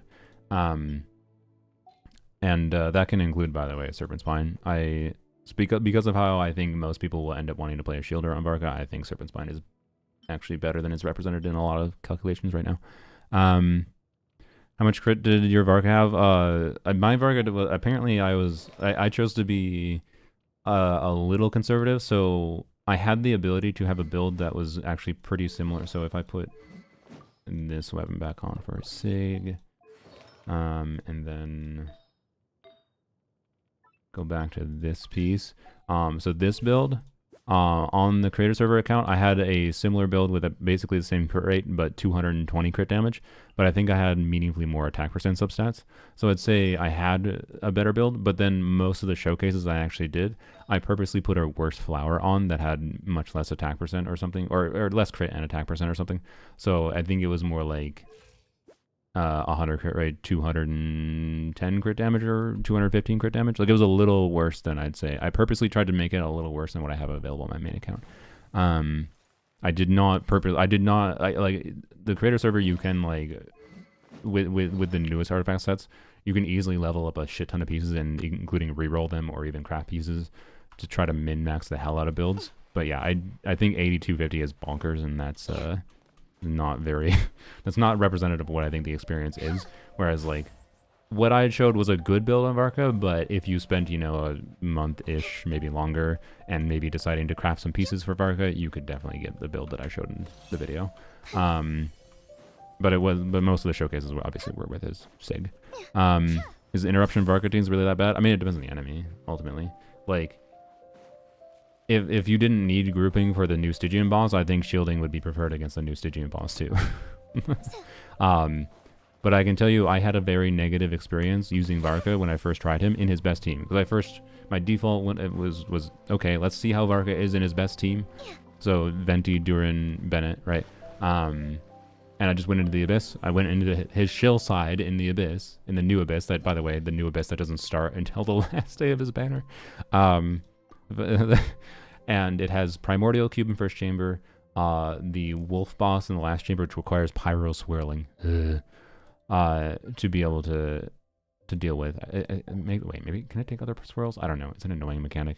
Anyways, and then the second chamber was a Primordial Cube, and then the Hamster, and then the new boss that requires Pyro swirling.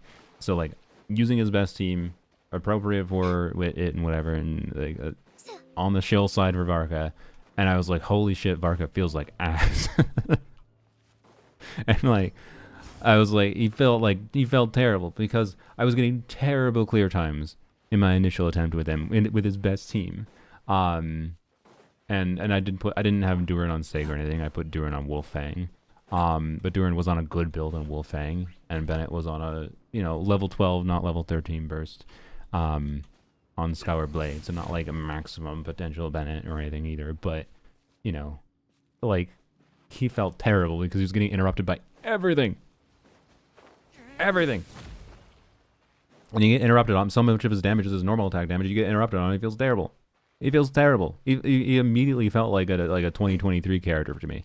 In some ways, like, I turned around on it I warmed up to it because, like, honestly, I think it's kind of refreshing to have a character that feels like more of a class. Like he has modern, up-to-date animations. Like, there's a lot of things that feel modern about him, but then there's other things about him that feel like an older character. Anyways, it's Pyro or Electro Swirl and Overwhelm. Okay, it might be Electro Swirl in Abyss too, but Electro Varka is his worst alternative archetype, so that kind of sucks. But anyways, Cryo Varka works well in the Abyss too, though. So I don't know. C1 R1 is significant. Yeah, if you get C1 R1, that's a different experience on Varka compared to C0, I would say. So anyways, overall, like, I had a really, like, I was like, oh my god, this character has to be free. I was like, oh my god, this character has to be free at C0. If he has these gameplay issues and also still doesn't like with all his kit restrictions, and his best team doesn't really have such incredible performance that it feels like it has payoff relative to the restrictions. But then as I played around with more of his shenanigans, you know, which because I get enjoyment out of playing with different shenanigans and I enjoy versatility in units, I warmed up to him a little bit, right? And I'm optimistic for him in the future too, right? But I still maintain he's not going to be a power level increase to basically anyone's account. There's about zero reason to pull Varka right now, unless you just like him. So, anyways, he doesn't have zero interruption resistance. I know he can tank hits, but the hamster in particular was a questionable as hell choice for them to include in Varka's Abyss. Like, I know it's just their default to put in Abyss now whenever they want to shill Pyro for some reason. Surely for Steam release, yeah. But Varka is made to not beat Mav, the current lunar shill, yeah. Hamster, yeah, Kongomoto. So this dude, right, with his spinny attack, my god, like Varka, if you play Varka Venti or whatever alternative that isn't a shielder, you just end up being like, all right, let me just stare at the hamster while it does a spinning attack for 10 years. And like using a build that was with his SIG weapon, but realistic. He didn't reach damage breakpoints. He doesn't reach a damage breakpoint where he kills the thing in his best team, generally speaking, before it does its next rotation, right? Because this thing is pretty tanky. Before it does its next phase where it does the annoying spinny attack, right? Like, obviously, if you kill this thing before it ever does the spinny attack, you don't have to worry about interruption as much. Varka, for most people, is not going to reach a damage potential where he can kill this thing in Abyss before it does the spinny attack. And if you use Varka without a shielder against this thing with its spinny attack, you just get smacked around. And like I had, you know, in my video, I of course showed, like, there was instances of that shown in my video, even with just him in Overworld. Where's my Bennett energy? Okay. Let's get energy up. Come on. Please. Okay. There was instances in the video where, like, I showed him, like, he got knocked away from, like, the explosion. That happened a lot in Abyss too, where, like, the fruits would explode after I was attacking him with Varka, and then it would bounce Varka in the air one way, and then the other one would bounce Varka the other way. And it's it was so bad that it just ended up turning into something that was funny to me. But like, I'm too flabbergasted by you calling it a hamster. It is a hamster. It's a big old fuzzy hamster. Anyways, Clee better than Varka against the hamster because she doesn't need to be close to him. Yeah, potentially. And Lanyan will get better clears against the hamster than Varka will, unless I use Lanyan with Varka at minimum. So, anyways, like, I was very surprised how not great he felt in the Abyss that was supposed to shill him. That is fundamentally what it is. I mean, Lanyan one rotated this in Overworld, but oh well. Point being, like, in actual endgame, Lanyan has a very significant advantage on that thing, where I can completely just stay in Bennett's buff as long as I activate Lanyan's E within a decent range. Like, I don't have to be right by it. Activate Lanyan's E within a decent range of the enemy. She can target him from across the Abyss, by the way. Like, Lanyan's range damage is really, really good. Because I can, basically what I do against Kongomoto is I will, like, activate Bennett Burst, right? So let's say the edge of the circle is at this plant, and Kongomoto is going and spinning this direction where I'm facing. I will have to run forwards a little bit, like a little bit outside of Bennett range, but activate her E, but she jumps back, right, when there's an enemy nearby. She jumps back automatically when I press her E, which jumps her back within Bennett buff range. And then I can also hang in the air for a second and cast it and wait to cast it to make sure the Bennett buff reapplies in case I had lost it. And then as long as I got the initial lock on, which you can tell because she will do the jump back. If she doesn't do the jump back, you didn't get the lock on. And then once I actually click the normal attack, she will nail Kongomoto from across the Abyss. And she can also do that when enemies are in the air, by the way. So, which means Lanyan also has an advantage over Varka with the Primordial Cube. so Varka's Shill Abyss, I'm not gonna lie, I kind of think Varka Shilabis is going to be more shill for DPS Lanyan. But that's not to say I don't like Varka. I do really like Varka. It's just, I think they made a mistake with their choices for shilling for Varka. Did this turn into a Lanyan video again? I mean, yeah, it did a little bit. Anyways, what do you expect? What do you expect? So do I like Lanyan more than Varka? Oh, I'm sorry, creature. Do I like Lanyan more than Varka? Yes. Do I still like Varka? Yes. But I do personally feel like I want to pull C1 Varka, and I will consider R1 too, because I don't know, there's a very high chance. So my birthday is going to be happening a few days after Varka's banner, and there's a very high chance I'm just going to be like, F it, birthday gift to myself as I get Varka's sig. My hope is, by the way, that I don't have to spend anything though for Varka C1, but we'll see how my luck goes, because my resources are better than it looks, because I got Star Glitter that I can use, which is a whole 20 wishes. I'll have about 10k primos, so I'll have, you know, 60 wishes. I have 80 wishes, and I'm at pity already. I have 75 pity. I went right into pity for Zubai, but she didn't show up, so nope. I also didn't get C2 Eat Lua, which further reinforced me not wanting to get Zubai. If I had gotten C2 Eat Lua, I would have maybe considered it more. So, anyways, I might just say, you know what, birthday gift to myself as I get some additional investment into the boy that I like.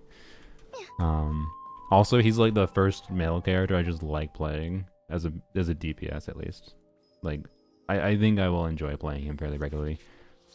There's a very good chance that one of the things I will try to do with him, and yes, I will, you know, I'm never gonna present him as like, oh yes, here's my relatable investment Varka, clearing all content. But the point will be to show Varka, if you like him, can be this versatile DPS, and I think I will be able to like do things like clear most fearless bosses and most like abysses on both sides with him, as long as I have the supports and investment into him. And I don't plan to go for C2, to be clear.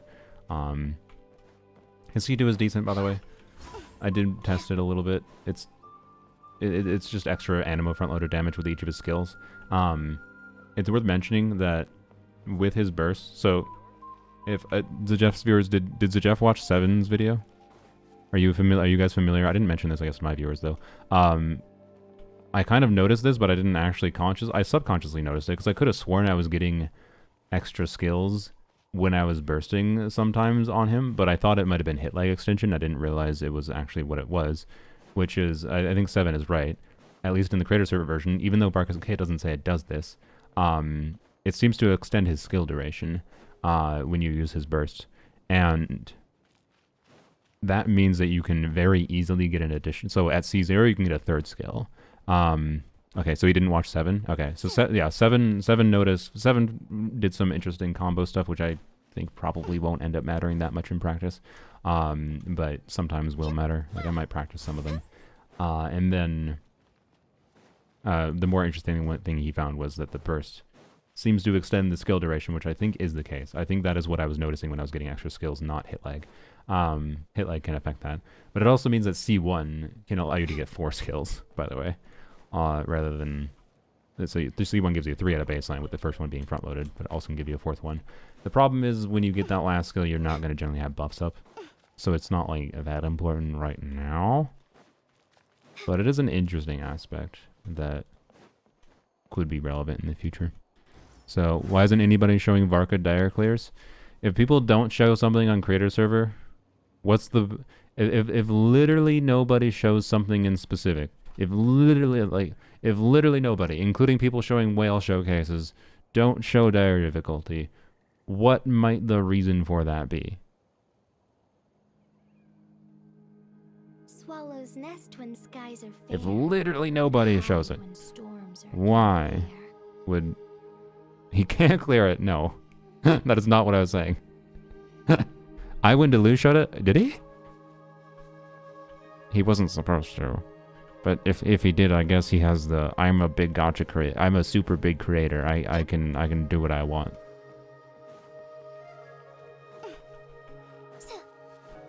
I don't think he was supposed to show it though. pretty sure he wasn't supposed to. Even C6 R5 can't clear Dire now. I'm pretty sure he does. I think Varka is, by the way, one of the more interesting units to C6. Not that I'm going to do it. But I think C6ing Varka to make him, in theory, reach the potential to start clearing multiple, like, different gimmicks for Dire difficulty bosses. Like, I suspect Varka will... I don't know how long that would be maintained in the future, because, you know, difficulty, HP creep, whatever, blah, blah, blah, blah, blah, blah. And also hyper-restrictive mechanics like the, I don't know, would C6 Varka, we'll never know, because, you know, unless it reruns, but, oh my god, there's so many goddamn things. Would C6 Varka clear, there we go. Would C6 Varka clear this at Dire? I have no idea. I really have no idea. But I think in general, C6 Varka would vastly increase the chance you could actually use him to clear most Dire content. So, is it standard or Varka inclusive? You can go and watch. I don't know whether I can tell you the answer to that question. You can go and watch other creator server videos for other characters to get the answer to that question, I would say. But anyways, the CN creators always include... Wait, are the CN pre-release videos able to show Dire difficulty? That's interesting. I win to lose, use Fearless, it's level 105. Yeah, we're not talking Stygian in general, we're talking Dire versus Fearless. Yes. Varka will bring HP deflation. That's his lore, true. Okay, we have ley lines today, and we should actually spend our resin. Oops. How much? What's my Mora situation? 5.1 million. I mean, if I get a Sig, I might want a little bit more. So let's get a little more then. Anything else? Hell no, Lamau. Hell no, what? So he showed the skill extension. You just read the message late. My bad. But yeah. Anyways, I don't know. Varka has some interesting nuances. Ultimately, he's not that complicated a character to play, and he has weird team building, and he's not going to be a power level increase to that most players. So if your goal is, you know, increasing the power level of your account over time, he is a risky bull. Why am I fighting the boss? I meant to go to the ley line. Can I activate the ley line while my thing is still active? Where is it? There it is. Need more in the game? Yeah. Dude. Alright. Okay. Stop running. Now, let me stop fucking stagger me. Yep. Getting Hydro. Oh well. It's fine. Alright. Literally FOMO for the game company because they are the ones afraid people won't pull for characters? Yeah. I feel like, I don't know. I really do feel Varka is balanced because they were afraid of him being too versatile. And making people like not... If Varka is too good at dealing with the cryo boss, they would make people not want to pull skirt. Kind of thing. And he can be pretty decent at the cryo boss. But... Yeah. The problem I have is I just think they went too far probably in that with his C0 kit, considering the other downsides he has. Like, I think they gave him enough downsides. Like, he's got so many damn restrictions. It's like, oh boy. Oh boy. So, I certainly am not... I'm certainly conflicted about Varka. Did I just spend 40 resin instead of... No! Whatever. It's fine. Oh well. You know what? It's Varka Day. Frick it. Wait. Oh, frick. His talent domain is today, isn't it? Damn it. Frick. Ah, frick. Okay, whatever. My priority is to crown his skill, and then I'll probably crown his burst in the first week. I'll be able to... Just one more day of farming will give me enough to crown his skill, so... Frick it. I'm going to the domain, because one of the main things I want for Varka to be able to test properly on my main that I wasn't able to test before is 4P Shimonel was more properly. Anyways. Looking at creator video who did C0 all the way to C6R5 of each Varka. I assume that was DHC. Apparently it takes Varka C3 to do the same damage as the bias C0. I feel like that's a little misleading, but I can see on some level where they're coming from. But yeah. Anyways, yeah, I really don't think they wanted Varka to be able to be a versatile unit. Like, they made him present as this versatile unit, but they didn't want him to actually be someone at a power level that clears a lot of content, other than just, like, you know, overworld content, right?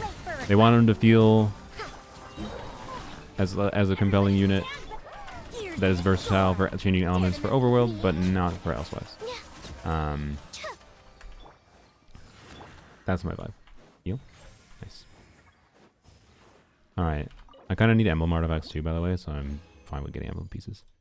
And weird. No, though. Not streaming on YouTube? Am I not streaming on YouTube? Is my YouTube stream down? Oh, I am. Okay. Yeah, I am. There's even YouTube chat on stream. But they wanted to be 2026 Risley? Yeah, apparently. So, anyways, but I don't know. He's still some of the most fun I've had with a DPS in a while. Not like I hate Neff or anything, but at the very least, his power level is at a state where, like, Nefer is a problem of... Nefer has the same problem most newer main DPSs feel, where, like, they're oftentimes designed in a way where I don't even enjoy playing them in anything other than their really strong team. And then it just kind of leaves me in a weird spot where, like, I really like... I thought I was going to like some Nefer shenanigans more than I did. And it leaves me in a weird spot where I just end up, like, enjoying Nefer and Stygian with her best team that I have available. But then, outside of the singular instance of when Nefer released, when I tried clearing all Fearless bosses with her, without Llama, and with only 4-star teammates, and no... I wasn't abusing having 5-star weapons either. The only 5-star weapon I think I used in some of the clears was Skyward Harp on Official. Oh no. How egregious of me. And that was difficult to do, but fun to do. But I don't want to do it again. So, you know, like Never I enjoy, but I only really get enjoyment out of her in Stygian, kind of thing. Whereas Varka is at a power level where in various team formats, I'll be able to tweak around and find things that I enjoy with him in various team formats, in different kinds of content that are available.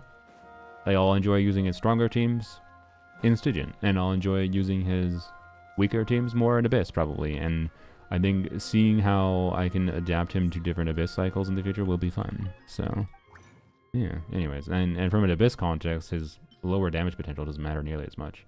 And, like, I've seen, for example, I think TGS made a calc, for example, that showed C0 Varka on Tidal Shadow, which is, like, I don't know.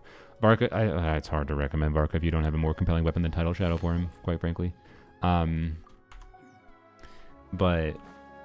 C0 Varka on Tidal Shadow with Mona and Jean and Farina, if I recall.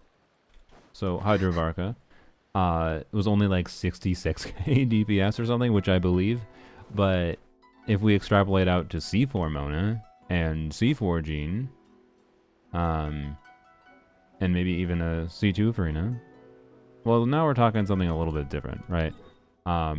Especially if we factor not having a garbage-ass weapon on him, because frankly, Tidal Shadow is not very good on him, in my opinion.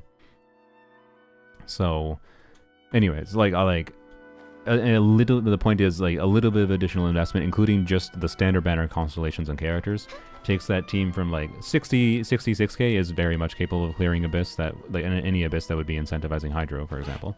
Well, I shouldn't say any, because enemy mechanics are nowadays that, like, incentivizes Hydro, but also wants this, and this, and this. Sometimes. Fucking current Abyss cycles are cringe. But assuming an Abyss just wants Hydro, right, at least a 60k DPS Varka could already clear. But it could much more comfortably clear just with having C4 Mona and C4 Jean alone. And having, like, a not shit-ass weapon on Varka. So... Yeah, I don't know. The point is, depending on your account, right? If you've just been playing for a long time, you might have C4 Gene and C4 Mono, right? Without even having spent money. But, yeah. Look at my D-Luke. Because then I expect, by the way, like, with a good weapon of Varka, and C4 Gene, C4 Mono alone, and nothing else, or better build. I don't know what the build assumptions were. I think TGS assumes KQM standards, which KQM standards I think are a little bit low in my opinion in the current state of the game, considering elixirs and rerollers exist now, personally. And I think if you're going to get Varka, you should invest more than KQM standards in him, but, you know, I'm pretty sure most people in practice would end up finding that team has the ability to get towards 80k DPS. And 80k DPS is in the range of comfortably clearing in Abyss, and potentially clearing Stygian bosses at Fearless. Because but much more difficult, to be clear. That's kind of my vibe. So, like, yeah, he's not free-to-play friendly, but at the same time, you could choose to invest additionally into Varka, rather than choosing to pull an additional whole-ass different DPS. Like, you could choose to pull one extra copy of Varka or a Sig weapon, whatever, rather than being like, I'm going to pull... And then that would make him be able to deal with Cryo Shield, for example, easily. C1R1 Varka, for example, can easily deal with Cryo Shield. Or maybe someone would feel like they should pull Escoffier and Skirk. But, like, if we're starting from a standpoint of you pulled Varka because you like him, and then you don't have Skirk and Escoffier currently, right? And you want to be able to clear the Cryo shit, that's the same amount of 5 stars. You're pulling one Varka, and then a Varka C1R1, or one Varka and an Escoffier and a Skirk. Both of those would wind up in a situation where, you know, you are able to clear the shield boss, the shield cryo boss for sure. And by the way, Varka, I think, to be clear, I don't think Varka needs C1R1 to clear the shield boss, but C1R1 definitely can. That's my point. And whereas it might be a little harder, a bit harder to do without having them. So, anyways, let's look at a Diluc quick. I haven't looked at a Diluc in a bit. And a Nefa. Alright. If I get C6 R5 Varka, will I be able to clear Anemo Hypostasis? I mean, you can clear Anemo Hypostasis with this... Okay, Lanyon does more Anemo damage than Varka does. Okay? Varka does mostly not Anemo damage. Basically, any of Varka's teams can trivialize the Anemo Hypostasis. He is not an Anemo DPS. He is doing partial Anemo damage. Anyways, sorry, we're supposed to look at thing, and then we'll fight the hypostasis, I guess. Yeah.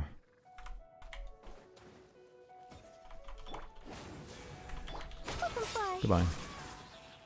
I didn't even blow up the things. Oh, I need to farm the boss drop, or not boss drops, monster drops for Varka too. C6 R5 Lanyon can't clear Anemo Hypostasis. Solo? I mean, correct. Lanyon cannot clear the Anemo Hypostasis solo. I have to at least use Bennett. Okay?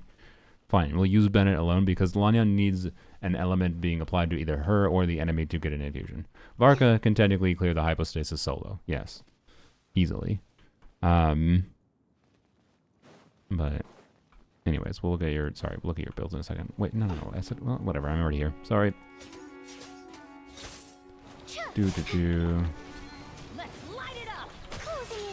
I did it freaking E too early. Oh my god. Oh boy, it's gonna take a second. I did not. I forgot I had an extra E. That YouTube chatter is the one that said made me do this solo. I should have done it solo. Let's light it up. Everybody stand up and away. Butterfly.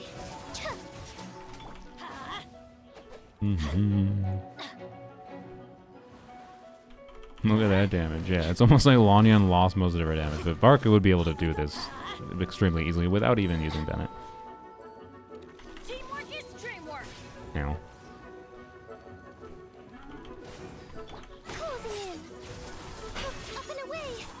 Alright, wow. How exciting. There you go. We beat it, guys. Well, not quite, technically. It's been a while since I fought this thing, by the way. Actually, no, has it? No, I fought this for Venti, didn't I, for farming. So that is a lie. I have fought this recently. What was in the next abyss? First chamber is moth. There you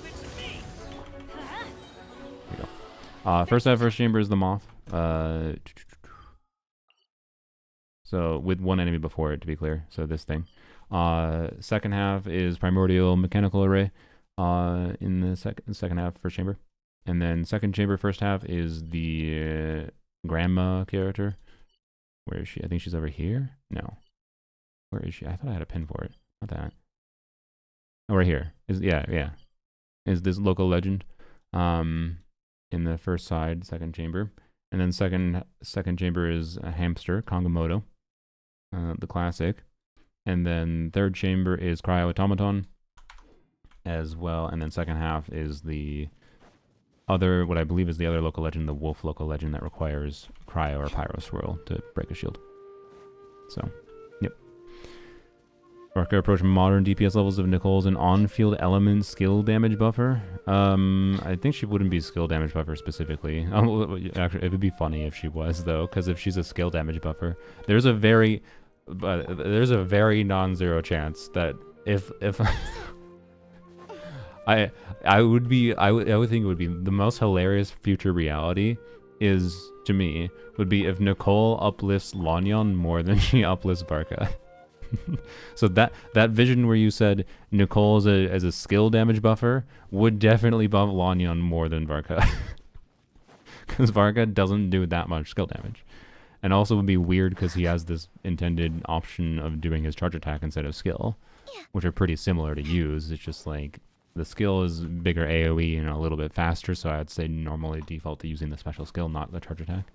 But anyways, do I have ADHD by chance? I don't have a diagnosis, but I've been told I give ADHD symptoms, so probably. I don't know. Does it matter?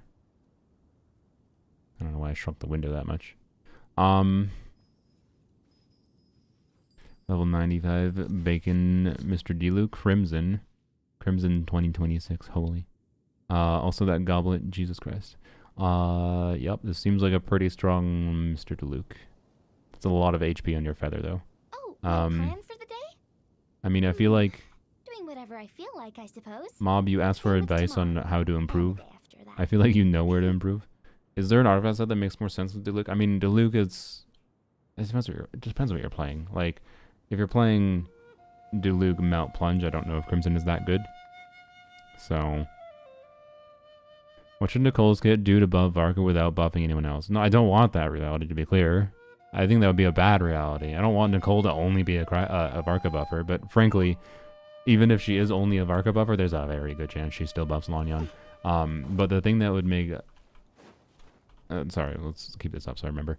The thing that would make Nicole buff Varka more than basically anyone else, and basically only Varka, is one, making her buffs basically like Escoffier-esque in that you have to have 4 fucking Hexarai units. I would hate that, by the way. But if she like, oh, she gives a 2% attack buff with 1 Hexarai unit, and a 20% attack buff with 2 Hexarai units in the team, and a 7,000 attack percent buff with 4 Hexarai units in the team, well, guess what? That probably heavily incentivizes Varka. Oh boy. So, you know, we'll see. Even in plunge teams, Crimson is better. Is it? Okay, good to know. I wasn't super familiar. So, have we had a cat came out? I don't know if we had. Well, I did earlier, but I don't have any cats nearby right now. Yeah, so it might be part of the Genshin dev stream.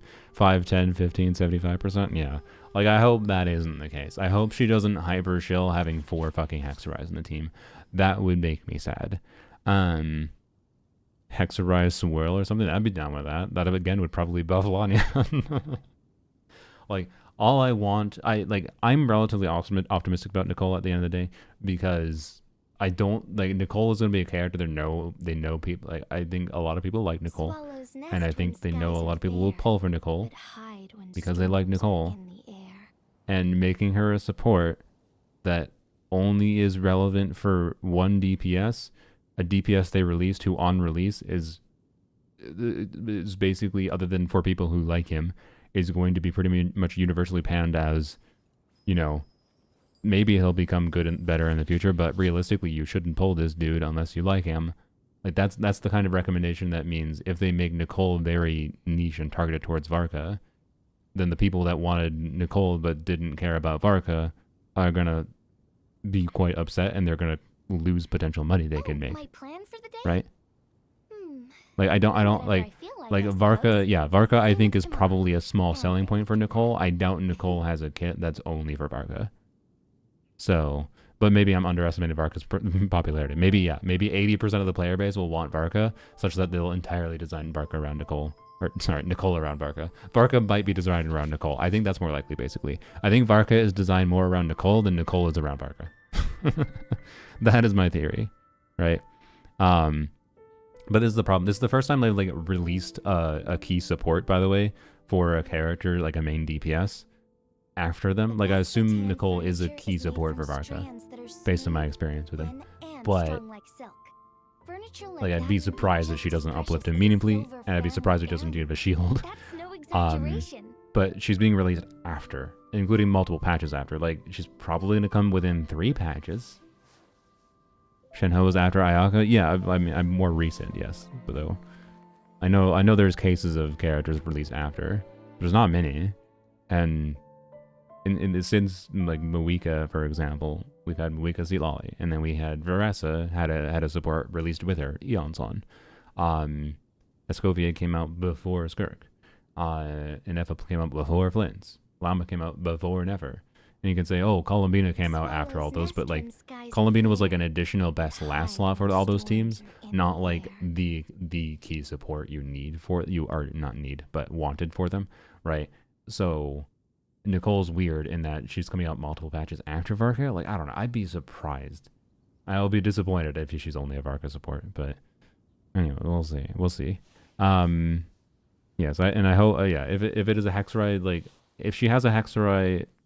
I assume she will be Hexerite incentivized heavily, but I just hope it's double Hexerite. Double Hexerite is completely fine, and I can do, like, if I can do double Hexerite, I can have Nicole in place of Bennett here, and have Lanion, Nicole, Farazan Durin here. I'd be a happy boy, but we'll see. I want Nicole to completely delete Bennett. Yeah, I don't know.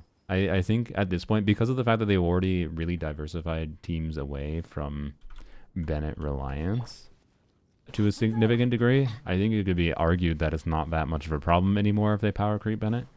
Particularly because it's not that hard for them to power creep Bennett in only specific team archetypes while not power creeping Bennett in other archetypes. Like, I find it unlikely. There's 2 ways I could do this. One is with the Hexerite requirement, obviously. Just 2 Hexerite requirement already probably cooks it. But I find it unlikely that Nicole replaces Bennett in Moika's teams, for example. That seems unlikely. And one method is just requiring double Hexerite probably makes Nicole not better for Moika. And then the second thing that could make Nicole not better for Moika is if she just applies off-field Pyro, which, by the way, I would quite dislike. I don't want Nicole to apply off-field Pyro because we already have Durin as an off-field Pyro player that does a little bit of damage and buffing. If Nicole also is an off-field Pyro, the Hexerite buffer that also does a little bit of damage and off-field application, then those characters are basically the same character, but they'll probably give slightly different buffs and do slightly different amounts of damage, but like 6 of one, half a dozen of the other. I don't think we need 2 duplications of... I like Durin a lot. I don't think we need 2 Durins.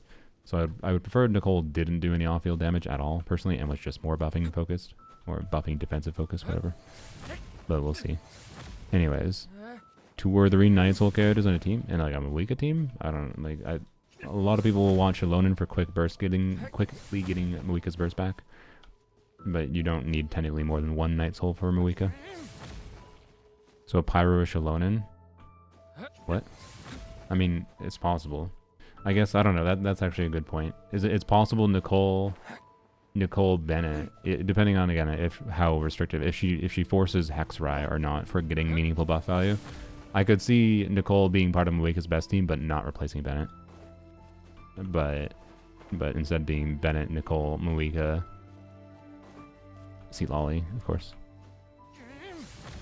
Or I guess you can overload still. Wait, no, you can't overload. That would be 4 Pyro units. Never mind.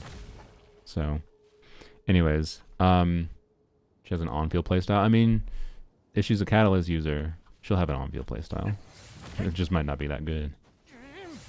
So, anyways, it could be a Baiju situation where he has terrible normal attacks and terrible range and terrible ability to even apply any Dendra with them. So to do anything, but here we gotta look at Anefa still. Sorry. Yeah, I think your DeLuca's fine. Enefa, Jade Wing Spear, Aubade. For an Improg's Aubade build is pretty good.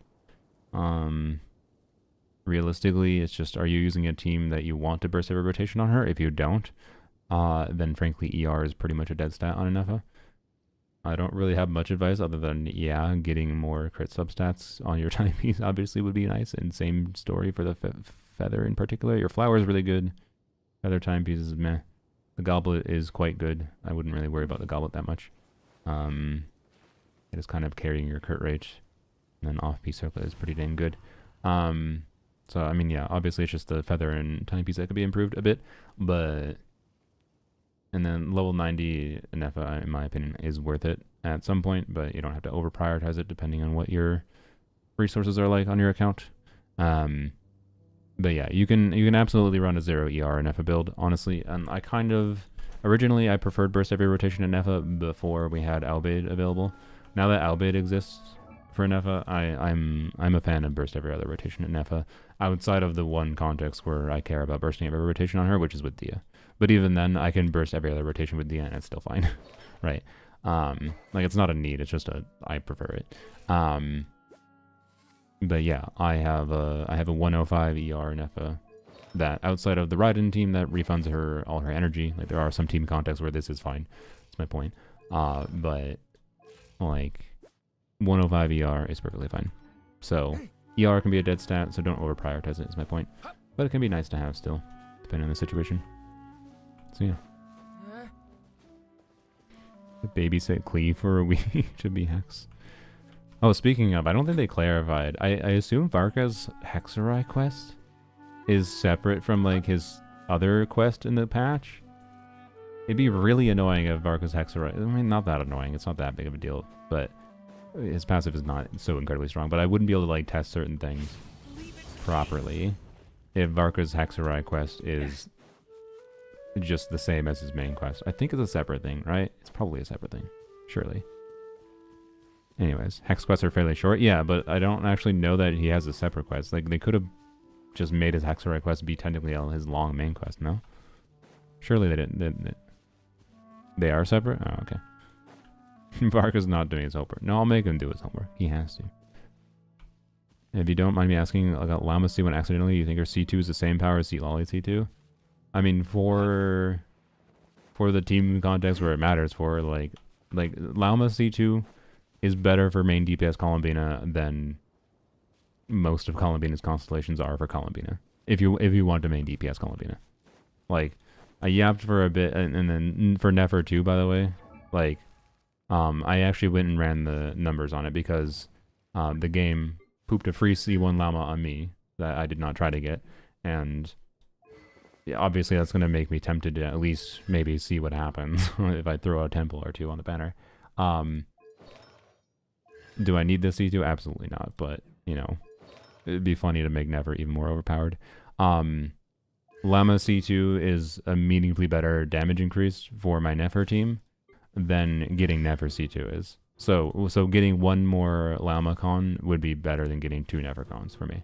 That's with Columbine on the team. Without Columbine on the team, Nefer C2, if we're starting from Llama C0 versus and Nefer C0 without Columbine on the team, then it's about similar, I would say. But starting from Llama C1, C2 is way better, because it pooped it on me for free. But also with Columbina, it just is better too. So, like, it's kind of a whack-ass balanced constellation. It's kind of annoying because it's, I don't know. Like, it literally doubles her EM. It functionally just doubles her EM. So if you have a freaking 1,000 EM build Llama, or 1,200 build functionally, with her weapon, actually more than 1,200 because you have EM buffs on the team. It's like a 1,400 EM functionally in practice. So it functionally gives her a free 1,400 EM, and then it also has again an additional lunar damage bonus it gives the team. Why? Why? Why is it? It's stupid. feels like 2 Llamas on a team at once. Yeah, because so much of Llama's kit is her, like from a min-max perspective at this point, is her burst. Yeah, and like Llama doesn't need to burst in my opinion for like Abyss, generally speaking. But if you really want to get the most out of Llama's kit, you do have to burst on her. So much of her kit is her burst, and it's balanced really weirdly. It's broken as hell. So in many ways, it's stronger than Seat Lolly C2 for the team context. It makes a difference for, because like with Muika, you could say like with Muika for Seat Lolly C2, you might want to strongly consider prioritizing Muika's cons over Seat Lolly cons potentially. Like they're like Muika C2 is not that different of a power level difference from Seat Lolly C2. Whereas Llama is like, no, like Llama C2 is better than doing cons on Nefer kind of thing. At least you could turn it off by having her EM. Yeah, that's true. That is true.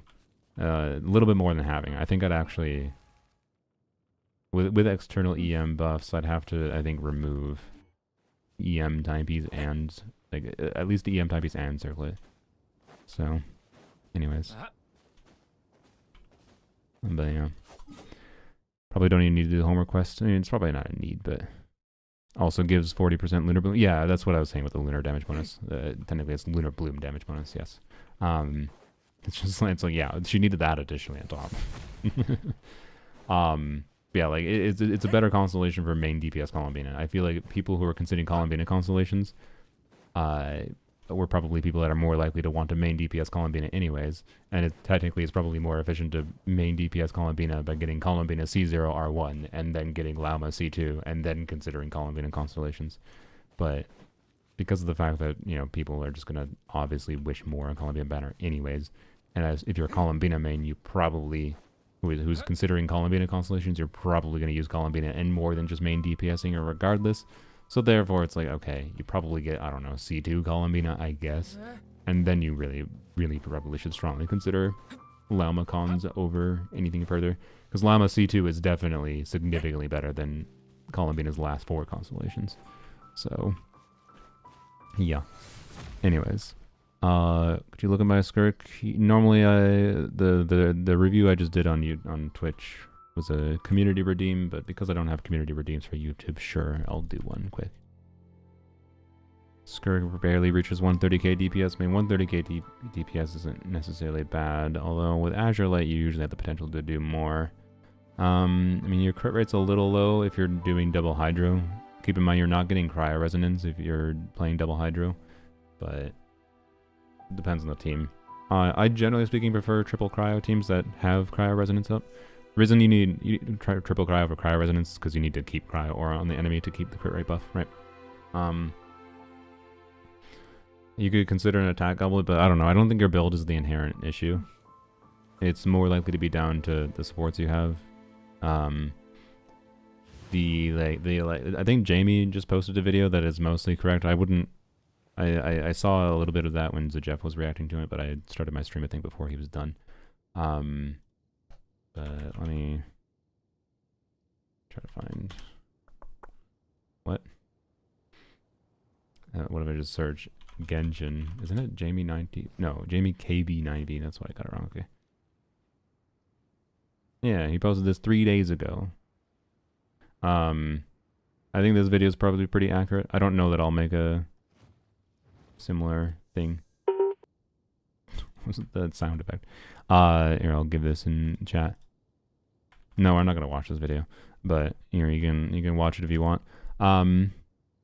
Whoops, didn't mean to full screen. Wow. So that's fairly accurate. I think Jamie might be wrong on the combo recommendation for Skirk. I think he's recommending a combo in that video that's overly convoluted for relatively small game compared to her best combo. Or even her easier combo than the one he recommended.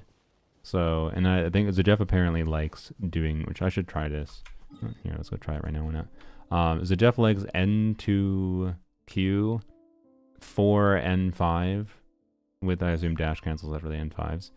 And then I think it's N3 at the end. I assume if done well. Convoluted, yeah. But everything else I think in that video is pretty accurate. There's nuance to like the build choices on Skirk, and then he talks over like the teammates and whatever. The last slot teammate isn't that big a deal. It can what's best in your last slot will depend on your account, and it will depend on the enemy context to some extent. But if you have Farina Escoffier, one of the things you might be one of the reasons you might not be reaching very satisfying DPS is because you don't have the right supportive sets on them.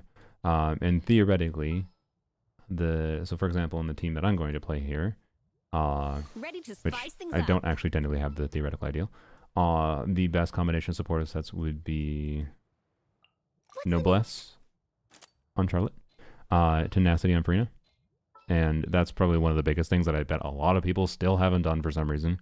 Like, if you're playing Skirk with Farina Escoffier, she should be on Tenacity. She should have been on Tenacity a year ago. I'm sorry. Is the gem actually duo stated in his stream title? I have no idea. Seat Lolly over Charlotte. I mean, I can use Seat Lolly and it would be better particularly because I have a C2 Seat Lolly. Yes. I don't feel like I need to right now for the purpose of demonstrating this.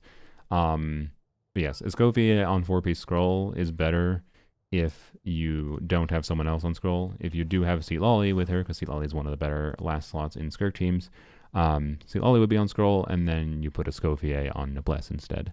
Generally speaking, putting a buffing set on Escoffier is better than not. My Escoffier is in Golden Trip right now. Whatever, it's fine. And also, this is a C0.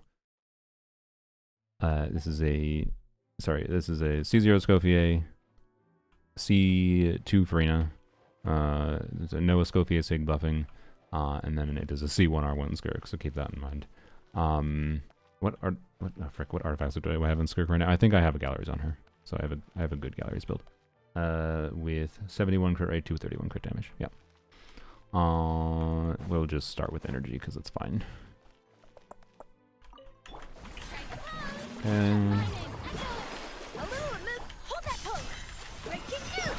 No, I didn't start with. Oh yeah, I forgot Skirk doesn't start with energy. So like, the normally easy combo that I try is like the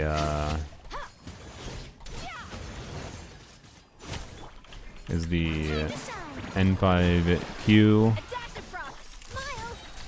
Yep. All right, N5Q, N5 dash. N5 dash, and you charge attack. Why do I? Oh, I didn't refresh Farina. Yeah, that kind of matters. That kind of matters. Redo that. Ignore that. Ignore that. Farina kind of matters. Let's get burst going though, because I feel like using Skirk burst at the start is fair. Wait, actually, ooh, well, with galleries is kind of okay. Whatever. I'll just not then. What the hell is that DPS? There's a C1 R1 Skirk, keep in mind. Anyways, I'm not very good at playing Skirk, to be clear. I've practiced a little bit of her walk cancel stuff. Like I can usually consistently do her N3 walk, but I just have to actually like practice her full technical combo in practice. The N2D, N3 walk complicated combo, right? But I hate walk cancels with passion. My hot take, by the way, with Skirk is her walk cancels are easier than her dash cancels. Well, sorry, not easier than N5 dash, but easier than N2 dash. So, there's a really easy animation tell. Fuck, I bungled it. I didn't press it twice. I usually, so if you want to do walk cancels with N3 on Skirk, which is where you do the walk cancel, the animation tell that I learned from 7 is basically as Skirk's legs, because she does like a little twirl and then her legs are going to hit the ground. As Skirk's legs are hitting the ground, tap W twice, and you'll get a pretty easy timing feel for it. Fuck it, I keep on fucking it up. Alright, whatever. But I tend to fuck up dash cancels pretty easily, and I find her N2 dash cancel to be annoying as shit to do. Are walk cancels even possible in controller? Yeah, they should be. I don't know if they're easier or harder though. So, anyways, Whether or not they're good or not is it always depends on the characters. So, anywho's, let me try the easier combo that I'm still probably going to be bad at because I'm bad at dash cancels, because I haven't practiced enough in general. But as N5Q, N5, N5, N2C, if I recall, as long as you have Hydro going. And then N5, N2, or N3 at the end, if I recall. But Zajeff likes apparently N2Q, N5, N2Q, 4 N5 sequences, and then with either N2 or N3 at the end. Which I think is an interesting one. It's a little bit easier to potentially execute. But let's see if I can actually properly compare this. Yeah.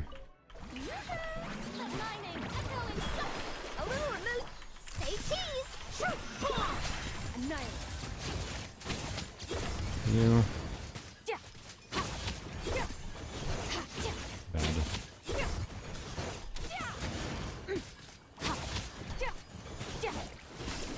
Alright, did extra attacks there for no reason at all, but actually executed the combo okay, which is nice.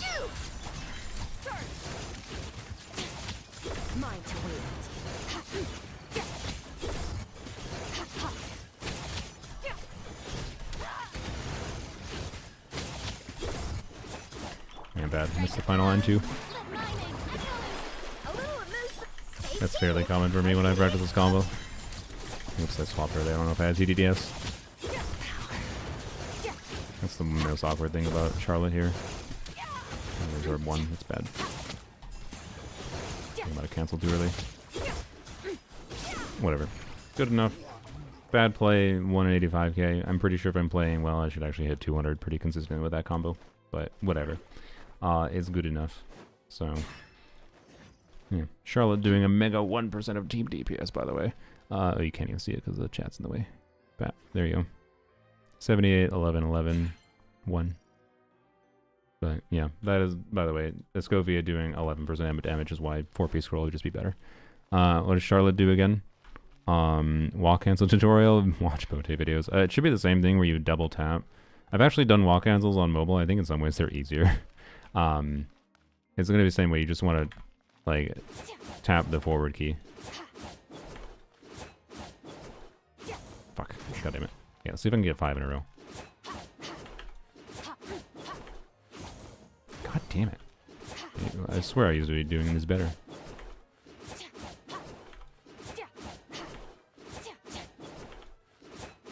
It's a little slow.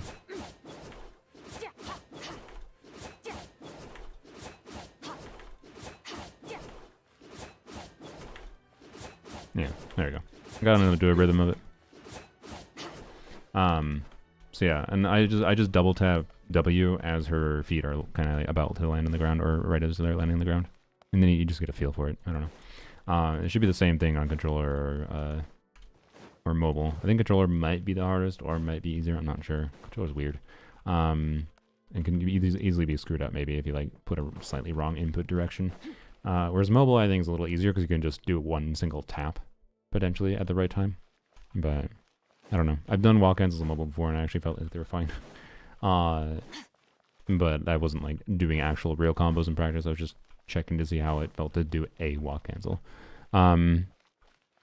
So, anyways, let's try the Zajeff combo. N2, 4, N5, with some normal attacks at the end.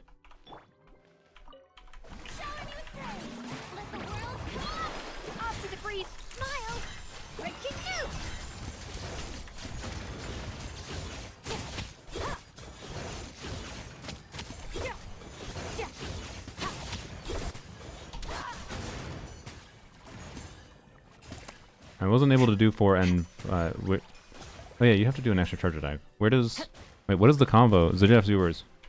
What is the Zajeff combo? I must I didn't pay enough attention when he was talking about it, I think. You have to do a charge attack in between somewhere. Is it like unless it's starting with higher initial. Maybe it's starting with initial stuff is better. N2Q, F4, N5D, and so he doesn't do... Yeah, okay, that's what I thought it was. He doesn't do the charge attack until the end. I had to do a charge attack before doing N4, N5, though. I was super running out, but maybe it's because I didn't have... It's probably because I wasn't starting with any energy. And if you do that combo with the charge attack at the end, that should... I assume that part of the reason for doing that is the charge attack at the end gives you energy for the next rotation, in theory. So... Yeah, so we'll start with a little bit of energy this time, and I imagine it might work.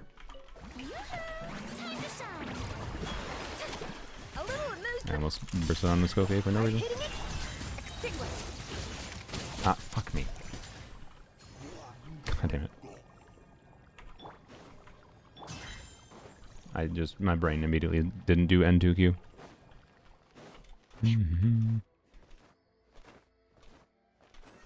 Oh, my YouTube chat is not refreshing. I'm sorry, YouTube, for ignoring you. Team Scovios reminds me of absurd unwanted luck in which I got C2 and 15 pulls. That's crazy.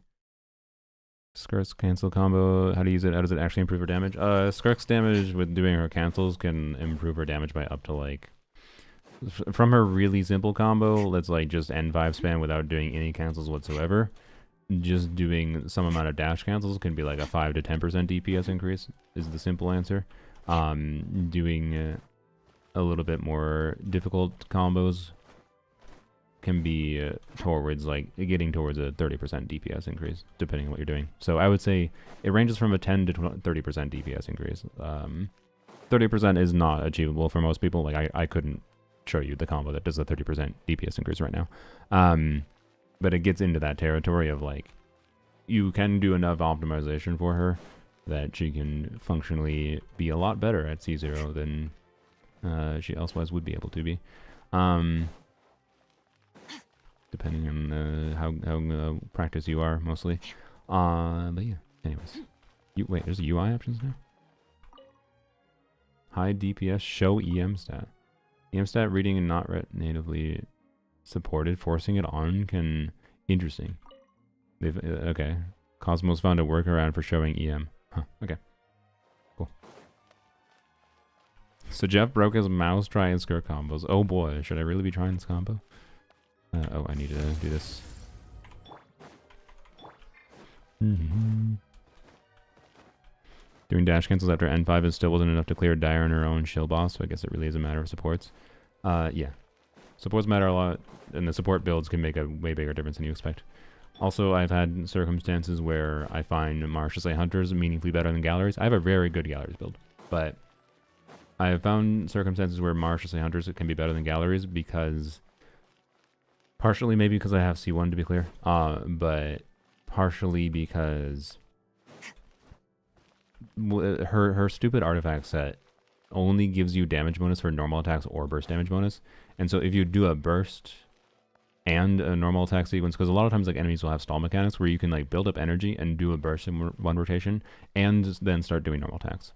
But if you do a burst before doing normal attacks, then your normal attacks don't have any damage bonus, and then functionally all your normal attack damage is 2-piece, no piece. But your burst damage did have a 4-piece. And unlike that, whereas, I don't know. So it's weird. Like, Galleries versus Marshall's Hunters, it just depends. Which is annoying as shit.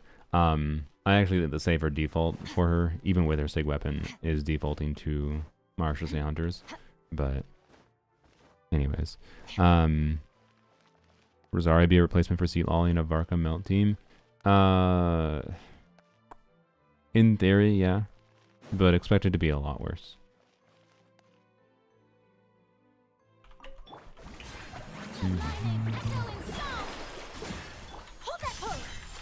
Yeah.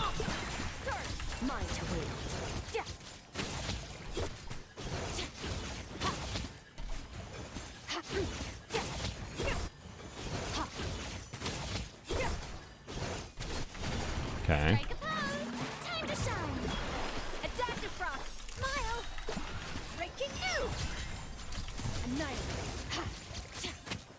Oh, I didn't do the... Fuck me. Okay, whatever. God damn it, my brain habits. First rotation felt quite good there, to be clear. God damn habits. Habits! Worst thing in Genshin. Habits. It's yourself. I based on the one rotation that I've succeeded on, I think I might be kind of down with this combo. It's C1 Skirk. Yeah. C1 R1. And C2 for now, which might be making a difference, but I could also be putting a Scovier on Scroll to get more damage here if I wanted, for what it's worth. But to be clear, I do think that, you know, C1 is doing more than what Scroll is, probably. Forgot you had C1 Skirk? Yeah. Blame Dahlia for it. I definitely kind of regret going for C1 Skirk. Well, I didn't really go for C1 Skirk specifically. I would have been perfectly fine with losing the 50-50 and having a guarantee. But I was risking for more Dahlia copies because I was interested in getting Dahlia dupes, and was fine with getting C1 Skirk, and I got C1 Skirk. In hindsight, I wish I hadn't done that, but oh well. Alright.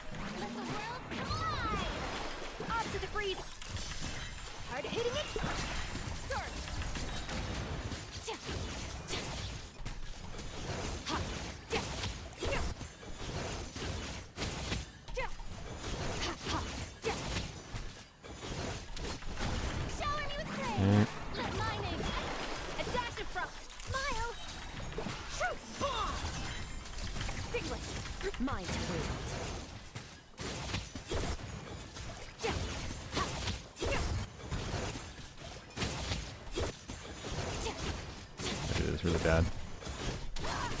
I missed a normal attack there at the end. Yeah, those are bad dash cancels, I could tell. It's fine. Oh fuck. God damn it. Whatever. Oh my god. Terrible dash cancels. That was really bad. Okay. I think if I do this well, it probably is about as good. Okay, interesting. I'm gonna have to practice it more. I think I like it more though on a baseline level. Like, it feels easier to get consistently than, so N5Q, N5D, N5D, N2D, N5Q, N2, I believe, is probably gonna perform similar. It seems like I think both of those, if I was playing them well, was hitting the same-ish DPS. And it might be a little bit better technically to do the N5Q, but N2Q, N5, N5, N5 with dash cancels, N5, and then N2 charge attack at the end. I don't know. I kind of like it with like, because it seemed pretty easy, and if you screw it up slightly, you just try to if you recognize you screwed it up slightly, you miss like 1 or 2 normal attacks at the end, and you just need to recognize doing a charge attack earlier. In order to make sure you carry over the Night Soul for the next rotation, which is interesting. So, I don't know. I kind of like it. Oh, you know what? Oh, fuck. Dahlia is probably going to be on Skirk banner. I still kind of want C6 Dahlia, I'm not going to lie. I kind of want C6 Dahlia more now that... now that I'm like, C6 Dahlia with Varka. But, like, realistically, if I'm going to play Hydro Varka, I'm probably not going to play with Dahlia, so I shouldn't do that. I don't need C2 Skirk. That's very unnecessary. So, Dahlia even do. He gives a shield and gives attack speed. That's what he does. And he applies 1 instance of Hydro. Crazy. Crazy. Dahlia will be on Crimson Witch banner. I know you meant. I know. Chronicle Wish. I mean, yes, Dahlia will be on the Chronicle Wish. I don't really particularly care for the wishing for 4 stars on Chronicle. What does the C6 do? C6 gives me more attack speed. C6 is basically needed for Dahlia to become a compelling alternative to other options for the last slot of Skirk teams. But because it makes him go from, I believe, what does he do, like 20% at a baseline? Oh fuck, it scales with, doesn't it scale with his HP or something? I don't remember. Yeah, maximum of 20%, which is annoying as shit, by the way. I hate that it scales with its HP. Like, frick you. It just makes him a pain in the ass and it makes him overly expensive to build for no reason. Because I don't think it's trivial to get him to max out this, by the way. But anyways, the extra 10% attack speed means he can buff attack speed by a massive 30%, which is Slightly less than what Dahlia can do with C5 Dahlia, by the way. But wait, did I say Dahlia? C5 Mika. Sorry. I believe Mika's just scales based on his talent level. So he has a similar problem, but in a different direction from Dahlia. But then in C5, you can get him up to 25%. So, and I believe you need 25% to actually reach a breakpoint where the combos matter, but I could be wrong. Where the faster attack speed results in combos that are better for Skirk. But yeah. Anyways, I think at this point I'm actually more interested in Mika constellations than I am Dahlia constellations. So he's probably like Mika and Dahlia though are probably the only 4-stars that tempt me for wishing, and Mika I think more so because at least C6 Mika is interesting as a physical buffer as well as the attack speed. So yeah. But, you know, Dahlia does give a shield, which is nice. Forgot how pretty he is. Also, I don't know, is he pretty? Yeah, I don't dislike his design. I do dislike the popcorn, though. I really dislike the popcorn. Hoping that low end gives stats based on attack speed, maybe. Oh my god, it still freaking is not updating. Okay, sorry, YouTube. Firefox hates you today, even after I tried refreshing. Okay, here, let's do it like this then. Open an incognito window. Alright. Mona will do, yeah, like the most compelling combos for the last lot of Skirk teams, generally speaking, aren't going to be Dahlia, even if you have C6. It's not worth over prioritizing going for it. If you have Mona, especially Mona C4, she's a compelling option. You have Lolly as a compelling option. You have you have Mona or Mualani on 4-piece scroll. You have Shenhe. Lolly, Mona, Shenhe. Who else? I feel like there's someone I'm forgetting. Mualani. I mean Charlotte, obviously, I mentioned. Charlotte has a significant advantage against the Cryo Automaton boss, by the way. I recommended her the first time it was around, and I'm gonna recommend her again. If you're struggling to like keep the meter down with Charlotte, with Skirk teams, what Charlotte can do for you is Charlotte's front-loaded cryo, like a bunch of rapid cryo hits, can immediately reduce the little meter on the Cryo Automaton, such that as soon as you switch to Skirk, you'll basically be able to immediately start doing damage. Whereas a lot of Skirk teams against the Cryo Automaton, you have to do some attacks on Skirk before, so wasting some potential Skirk damage before it actually is taking real damage. So. Anyways, C2 R1 be as bad as people say. C2 R1 what? Varka? Or Skirk? C2 R1 Skirk is quite strong. I wouldn't say it's the priority investment wise. I think if you have, for high investment Skirk, again, watch the Jamie video. I think it's probably R1's, assuming you already have Freenet Escoffier, to be clear. It's probably R1 Skirk. And then I imagine, and also R1 Skirk is even more compelling to go for in this case, assuming you again already have Freenet Escoffier, because if you go for Skirk's signature weapon and you lose to the fork for Escoffier, that's a pretty good end result, right? Because then in 120 pulls, you get 2 things that uplift your Skirk damage, not just one thing. So it makes the weapon banner a little bit less risky to go for, assuming you don't already have one of those weapons, at least. I meant Varka? Okay. And then from there, it's probably a crapshoot between C1 Skirk versus C1 Escoffier. I imagine it's pretty similar. But probably C1 Skirk's a little bit better. I don't know. Anyways. Layla's another good one. Yes. Layla is a compelling option for the cryo boss.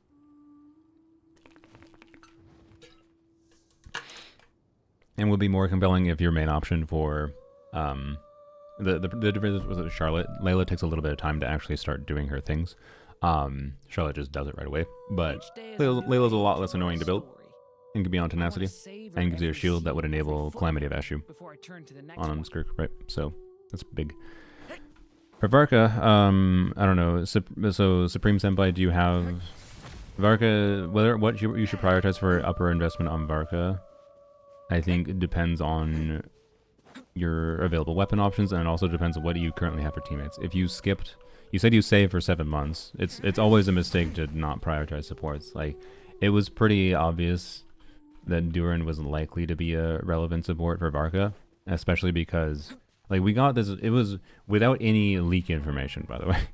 You could intuit, not saying this is like, you have to have like a lot of like Genshin knowledge to intuit this, but when we got the Hexorite boss released with Duran's release, and we saw this Venti passive that had specifically this phrasing of, while the storm I created is active, for 4 seconds after a nearby active character triggers a swirl reaction, that character's damage is increased by 50%.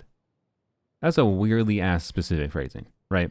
Because if they wanted Venti to just be giving damage bonus more generically, they wouldn't have the condition be trigger a swirl reaction, right? And if they wanted Venti to buff Anemo damage, and we knew Varka was an Anemo vision, right? If we knew that Venti was going to buff, or they just wanted Venti to buff Anemo damage, like Varka was actually an Anemo DPS, not his weird converted element DPS, then why wouldn't he just say, after swirl, get Anemo damage bonus? Why is it specifically characters' damages increased by 50%? Right? So it's pretty easy to intuit based on this, and based on Duran skip balance and whatever, that Varka was going to be something more than just an Anemo DPS without any actual leak information indicating anything. And so I think it was a little bit of a mistake on your part if you skipped Duran, and you should save some of your pulls, factoring in for a Duran rerun, potentially, would be smart. So if you have enough pulls for C2 R1, assuming you don't get lucky and get things early, because maybe you get things early and you can go for C2 anyways, I think C1 R1 is the safe stopping point, and then make sure you get Duran, have enough pulls to get Duran and Nicole, because Duran and Nicole are going to be just as important components potentially for you as elsewise. But to be clear, if you have C-Lolly, you can do stuff like Melt Varka, and Melt Varka, like C1 Melt Varka, you'll probably be pretty happy with if you play Sucrose, Bennett, C-Lolly, Varka, particularly C1 and R1. So game 60 FPS looks way smoother. Yeah. I swear to God, I actually I didn't use this setting originally because it was shit. When they originally implemented it, it was bad. But FSR2 now, I think they might have sneakily, I would have to go run a performance or like a frame rate tracker thingy. I swear it might be functionally increasing some perceived smoothness and some, I don't know what it's doing, but like when I turn it on now, it actually just feels better. But maybe when I turned it on, I was just, because right here I don't think I actually noticed anything. Maybe I was noticing something because where is it? There it is. Maybe I'm noticing something just because, yeah, I do kind of notice it here. I swear to God, FSR2 feels smoother now. Like, it almost straight up feels like it turns on 120 FPS to me. I don't think it does, so it doesn't feel quite the same, but I don't know. They might have sneakily, it wouldn't surprise me. It wouldn't surprise me if they sneakily shadow-enabled 120 FPS with FSR2 doing, like, some kind. Does FSR2 even do frame gen? I don't know. It doesn't. They don't do that. That's like in their planned new thing. Never mind. So I don't fucking know. Anyways, you're on AMD GPU. You don't have to be on AMD to use FSR. FSR is AMD is a cool company who doesn't fucking lock FSR to the particular GPUs. I think FSR 3 might actually require newer GPUs though. Anyways, Nicole Collins could eliminate her Hexorite restrictions. That's true. So, anyways, I would be a little conservative. Oh, you do have Duran. Oh, okay. Sorry, I missed that comment. I'm a dumbass.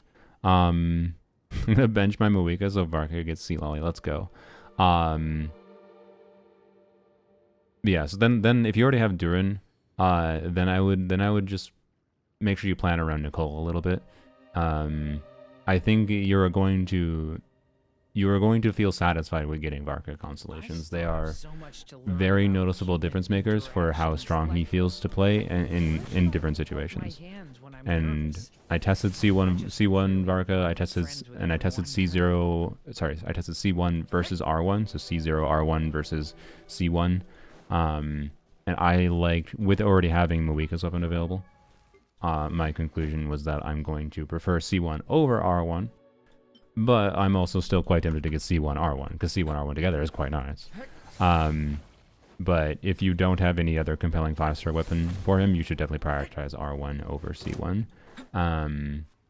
And then whether or not, depending on how lucky you get with banners, whatever, and everything that goes on, if you still have pulls remaining, if you think it's not going to affect your ability to get Nicole, and this is expecting that Nicole, we don't know for sure, we don't know what character is coming next for sure, but it's possible Nicole could be coming next patch, but I think it seems more likely Nicole is going to be coming in the patch after next patch, maybe. So you probably have a little bit of time to save for Nicole. Are we allowed to hit on Varka? No. That's illegal here. You test with Chungyun C2? Not with Mika, unfortunately. For some reason, I just didn't have the idea to. But I think it probably will work pretty decently. So yeah, anyways, factor in Nicole. Consider Nicole a Constellation for Varka, most likely. Unless you hate the idea of playing Mono Pyro Varka, right? Because it's very possible Nicole will heavily incentivize Mono Pyro Varka over anything else, which would be a little disappointing to me. But my hope is that Nicole, because Melt Varka, by the way, will be able to be meaningfully stronger if you can have if we can have a unit that can replace Bennett for Melt Varka, which would also free you from having to use Sucrose, so you could theoretically use other characters. Because you'd have the Hexray bonus, right?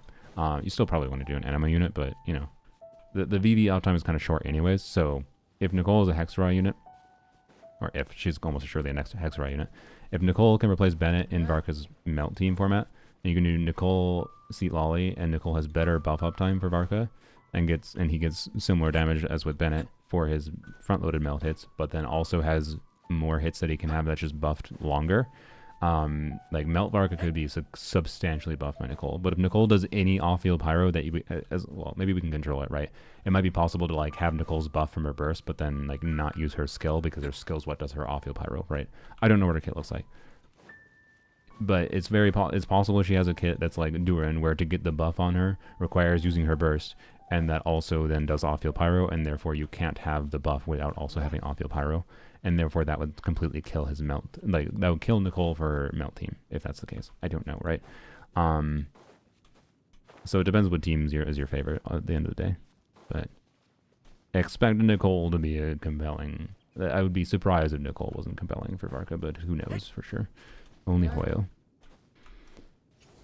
Next patch Z-Buy support? Yeah, that is what's currently rumored. That's why I said the patch after. Sorry, I guess... The next patch is technically Varka patch. The patch after Varka's patch, so 6.5, is, yes, supposedly it is Linnea, a lunar crystallized off-fielder. And then after that is probably Nicole. So that's why, like, I think you have potentially 2 patches for Nicole after Varka. Well, Vaporize Nicole plus Saint-Cho. I mean, Vaporize Nicole with Nicole might work because you could add better sources of more Hydra application that could theoretically work. But we'll see. We'll see. So, I don't know. I look forward. I hope Nicole is relevant for Varka for more than just his Mono Pyro team, at least. And I hope Nicole is not just relevant for Varka alone, because I would be quite sad if Nicole doesn't buff Lanyan. And I think it would be quite funny if Nicole somehow manages to buff Lanyan more than Varka. Which is not impossible. It is not impossible. Saving for C6 Mawika is good or should be powercraft? I don't know. I don't think C6 Mawika will be powercraft to a degree that it would probably take many years. I feel like it would take at least 5 years before a C6 Mawika would feel bad to use. C6 Mawika, I'm also assuming C2 C-Lolly. I'm pretty sure C6 Mawika plus C6 Mawika plus C2 C-Lolly probably is like, isn't that in like the 500k to 800k DPS range or something absolutely nonsense? I sure as hell hope even in 5 years we don't have that level of DPS for C0 characters. Something's gone very wrong, guys, if that's the case. You a Lanyan enjoyer? Yes, I am a Lanyan enjoyer. I'm a Lanyan enjoyer that's really hard for me to make a Lanyan video because I don't even know how to focus on it. I've recorded like multiple things at this point in a million different showcases and just, I don't know, that like, it's hard for me to even like make a condensed video on her, but I'm probably gonna make a video soon, and it's just gonna be a simplified like, I've made Lanyon for a year. She has unexpectedly, from her release, I didn't have that much expectations for her going in, other than she was a good shielder. And then, oops, she turned into my favorite DPS to build around, and here are all the weird shenanigans I can do with her. And yes, she is going to be different from Varka. Cat update? Should I go hunt down a cat? You know, I'll go hunt down a cat and show us the Jeff viewers, and then we should probably spend 20 resin here. Lanyon video is 2 hours long. Your comment on my 3-month-old Lanyon video says, hopefully I'll be getting my own out this weekend. I forgot I left that comment, Mies. Mies is not wrong. Also, I just realized I had tea sitting on my desk this whole last time that I didn't drink.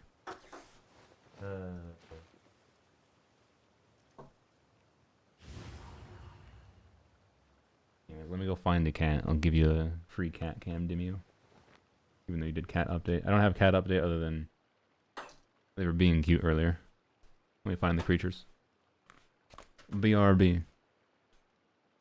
Just got her C6 from Lantern, so honestly curious. Yeah, you can go check out, go Google Mies_12. He has a good Lanyon video. I'll reference people to that for like a guide focus. My Lanyon video is realistically, I think I'm just gonna have to make it less guide focused. I'll like give an overview, of course, but as I always do. But I'll probably just focus on, yep, here's what min-maxing the hell out of Lanyon, and including having and purposely pulling for, like, the reason I got C2 Durin was because I wanted to uplift Lanyon. Because C0 Durin was fine, and C1 Durin is nice too. C1 Durin felt equivalent to Frina, and on a neutral context, like, obviously Frina can still be better than Durin, and Durin can be better than Frina depending on what elements you need for particular situations. Or things like the Hera mechanics, right, where Frina's better. But in general, like, Durin was nice just for having additional team options at C0. C1 basically made him equivalent to my Frina, and then C2 made him better than Frina. So that's why I pulled C2 Durin for Lanyon. Anyways, I have perception. No, Lanyon has one weapon. Lanyon, like, at C6, she technically has some reason to be played around different weapons. Actually, you know what? For the rest of the stream, I haven't actually tested it yet. I kind of want to test Second Chamber Lanyon with other weapons on her. There are some niche situations where if you're really smart with routing and the enemy mechanics, like the Wild Hunt enemies that incentivize as much front-loaded damage as possible in the limited time windows, it's possible that I could get better clear times with a C6 Lanyon specifically, with Lanyon on whatever other compelling static weapons, but otherwise her only real weapon is Sacrificial Frags. At yeah, I think you need R5, which is a little annoying, but yeah, it's just, this is just incredibly good for her. This is a key part of what makes Lanyon work as a DPS. Bye, Bransock. What are mechanics for Venti Shield Boss? The fight actually starts at 30 seconds in. After 30 seconds, it spawns a, you apply Electro or Pyro, aka mostly Pyro teams, to it to get it to go to its transition phase sooner. I'm sure we'll figure out stuff that can try to get it down to, like, maybe we can get the fight to actually start 25 seconds in rather than 30 seconds in. And maybe there'll be some gene cheese, maybe, but like, anyways, it starts like 20 to 30 seconds in, most likely 30 seconds in, and then after that, after you're applying a bunch of Pyro, and then after that, it spawns a bunch of shit around the battlefield where you need to group them up, and not many characters can group them up. It's basically going to be Kazuha on Saxord, and maybe a C1 Gene can be used, but C1 Gene is really awkward for my testing. And then after you kill those things, and while you kill those things, it does damage to the main boss. And after you kill those things, then you can actually do damage to the boss, and the fight is then just mostly normal, except after another minute, so towards the end of the fight, it's going to spawn more of those things again. That's it. That's it. It's a really annoying boss. It's not designed in a fun way, in my opinion. It will probably be brute forceable with a strong enough team. If you can do, like, I don't remember how much health it has. I think it has like 6 or 7 million. If you can do 7 million HP to it, 7 million, whatever. So 7 million divided by probably a minute. In theory, maybe you can probably do it, but it takes a really long time to charge up if you don't have Pyro or Electro. So I don't know. There's probably going to be teams that are not Varka's teams that are the fastest at clearing it though. Anyways, BRB.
Why is my monitor off? What happened?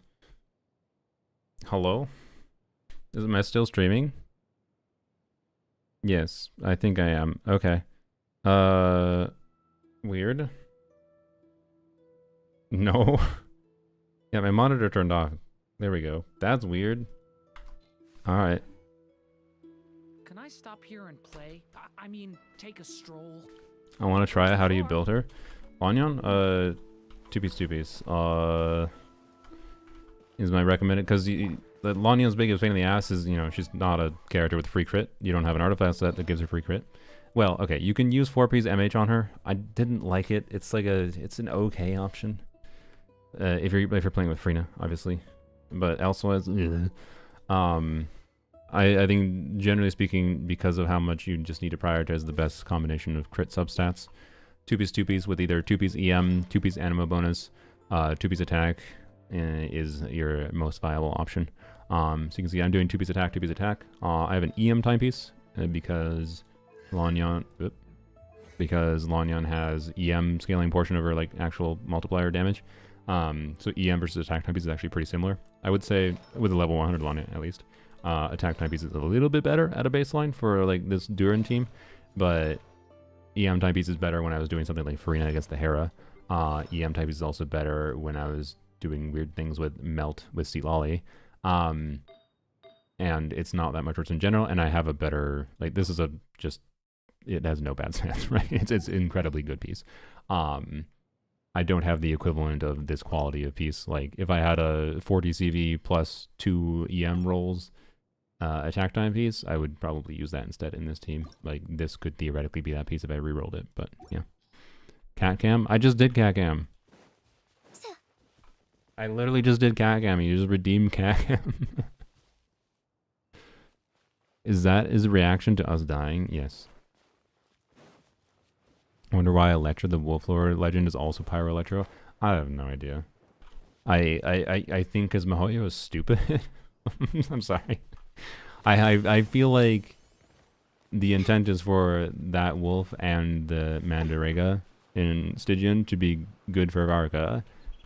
And they thought that one of Varka's other best archetypes was going to be Electro. And I think they maybe thought that because Eon-san is a somewhat decent buffer for him. But then they forgot that every other Electro character that you possibly put in this team doesn't, like, oh, you can put in Fischl, and that's cool. She's an option for a Hexerai unit. Sweet. Except for Fischl's own Hexerai, Bob doesn't do shit for Varka. So Fischl's doing less damage herself, and you're not getting any, like, you're not getting any attack buff for Varka. So, you didn't do Kakan? What are you talking about? What? Is it not working?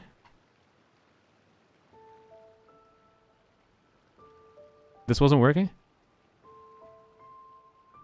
I literally showed you cats. Okay, well, I'll try it again.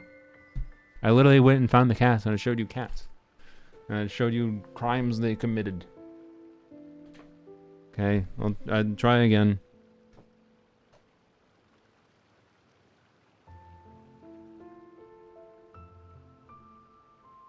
The best rattan furniture is made from strands that are smooth, thin, and strong like silk.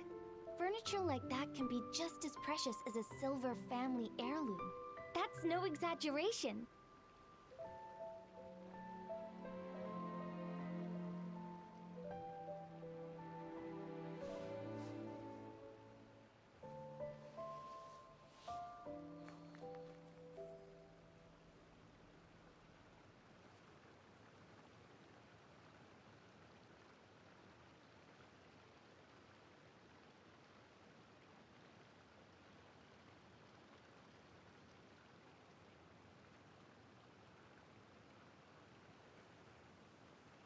Oh, my plan for the day?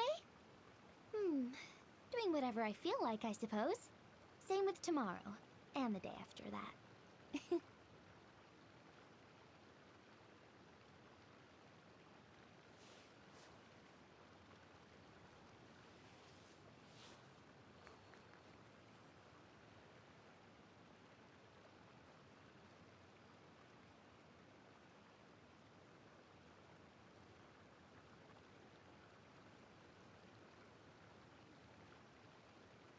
Swallows nest when skies are fair. Did it work that time? Hide when storms It did. rain Okay, good. fair. I thought there was weirdly little comments before. That makes sense. Alright. Best set for DPS Lanyon.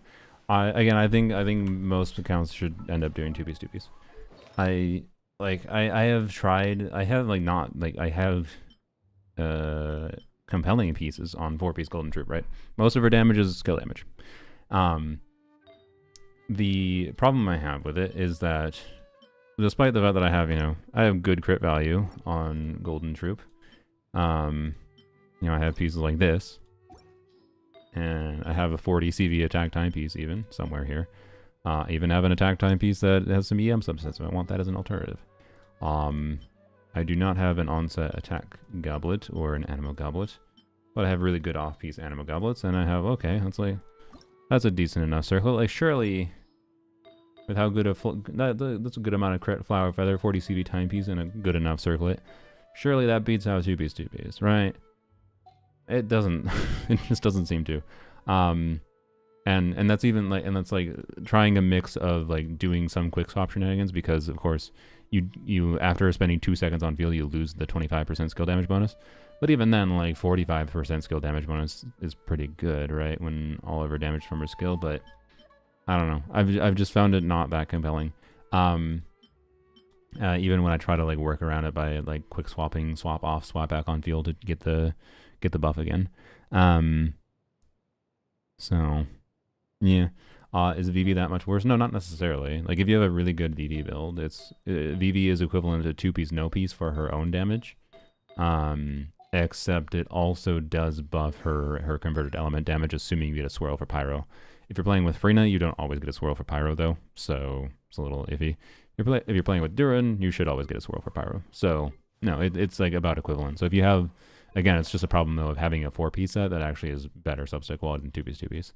And then the other thing with any 4-piece set on her is there's no 4-piece set that equivalently buffs hers, other than the burning artifact set if you play with Emily, that equivalently buffs her skill and her burst. And I find her burst damage matters quite a lot. It's like 20%, I think, of her overall damage contribution technically, but it's one of the main things you can optimize a little bit around RNG for, because you're not going to have 100% crit rate in this character. So some amount of optimization, and that's part of the reason why I have biased towards crit damage a little bit more than crit rate, but 70% crit rate is kind of my minimum. But her burst is enough damage, like enough really quick front-loaded damage, and it's 3 hits of a fairly sizable scaling that you can, optimize around. Like sometimes you'll get unlucky and fail all the 3 crits or something.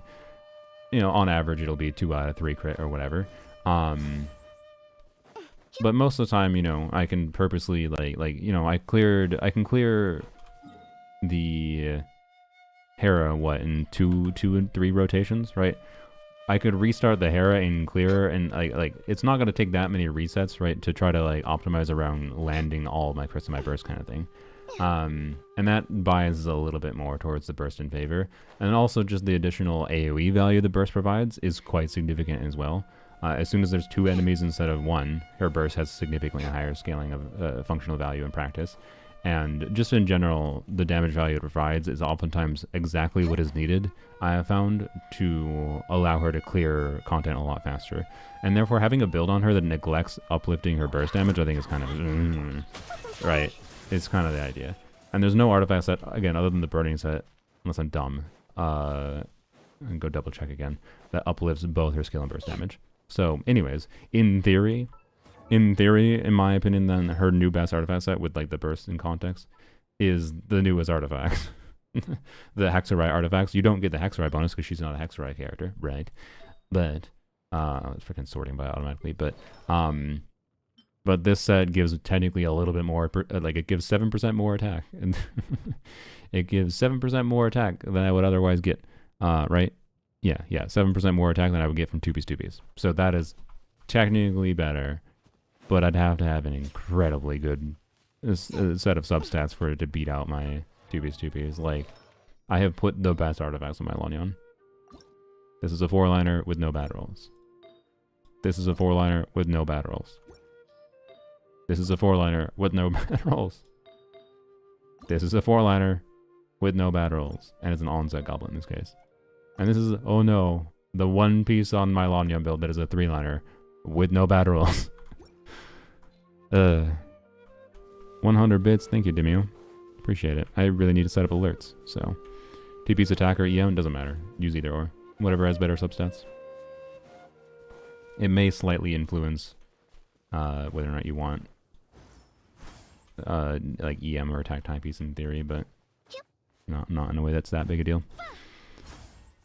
New artifact says it's going to be cursed for so many months. Yeah, like I would literally, I think, have to spend 50,000 resin in a domain to have a chance at being, I think, at being a better build. Because we're talking, I gain less than 2 minimum rolls of attack from the 4-piece, right?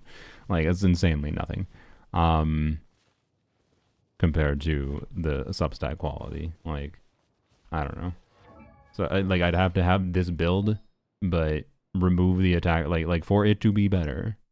It has to be this build, but like the wiggle room that I have for the new artifact set to be better on her is I have this exact same build, but I have one substat of wiggle room, right? Where I could have every same ass piece on her, every same piece, but it's all on a 4-set piece, not a 2-piece, which is way harder to do. But then, it would technically still be better if I had this timepiece, but then it was 1 attack roll instead of 2 attack rolls. Whoa. That's how little it is better, right? So it's just like, it doesn't matter.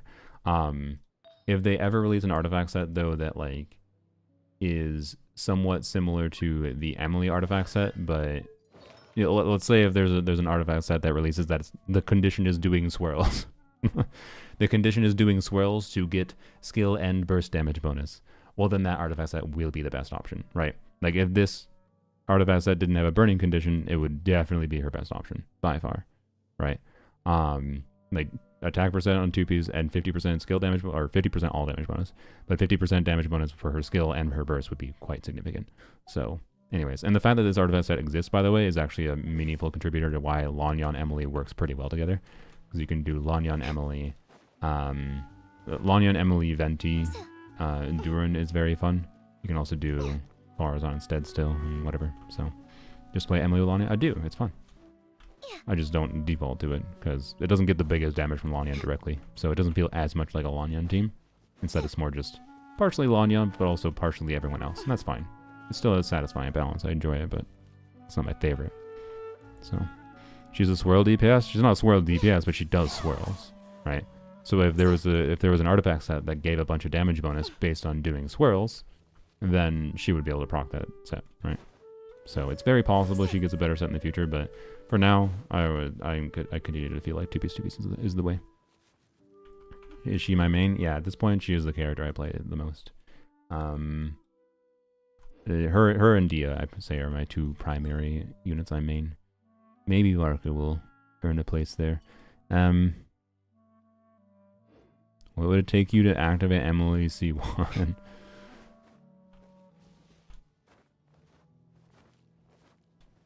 I don't know. I don't know. I don't know. If someone like paid me money to activate, I'd be like, okay, sure. That'd be weird, but how much money? I don't know. And also, why? You know what? Mob, just for you specifically. If you donate $500 to, not to a streamer. Like I'm trying to think what charity I want to call out. Fuck. I'm putting myself on the spot here, trying to like think of a charity I actually want to support. You know, if you actually want to do this, fine. I'll pick a charity out. But if you donate $500 to a charity of my choice, I'll activate C1. I know charity and stuff, but I'm broke AF. Then don't do it. There you go. That's my line right now. But that was an offer for mob specifically. If someone else does that, I don't know. I'll consider it. I'll consider activating it for charity. Anyways, why do I not have the pin? What do you mean? What pin? D artifacts, and then someone redeem. What did you redeem, Blue Jay? Sorry, I probably just missed it. Oh, I see it. Never mind. Okay, take a look at Shalon. Sorry, I just missed it. I'm bad streamer. Lanyon cons are a joke to get. Only 2 copies, both from selector. Yeah. C1 Lanyon is. I forgot to mention. C1 Lanyon is required for her damage. Basically required. Not technically, I guess, but basically.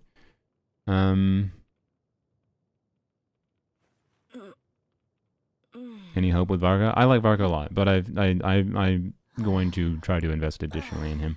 But I still would like Varka without investing additionally in him, because I already have things that are like strong supportive constellations available, to be clear. So I think I'd be satisfied without investing additional, like with either a SIG or his C1. But I do like Varka. But don't expect him to be a power level increase. If your priority is increasing the power of your account, you know.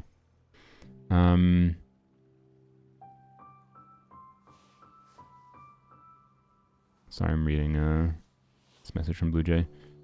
Just look at Shalonen. Okay, you're using Shalonen on scrolls and on-field DPS. That's interesting.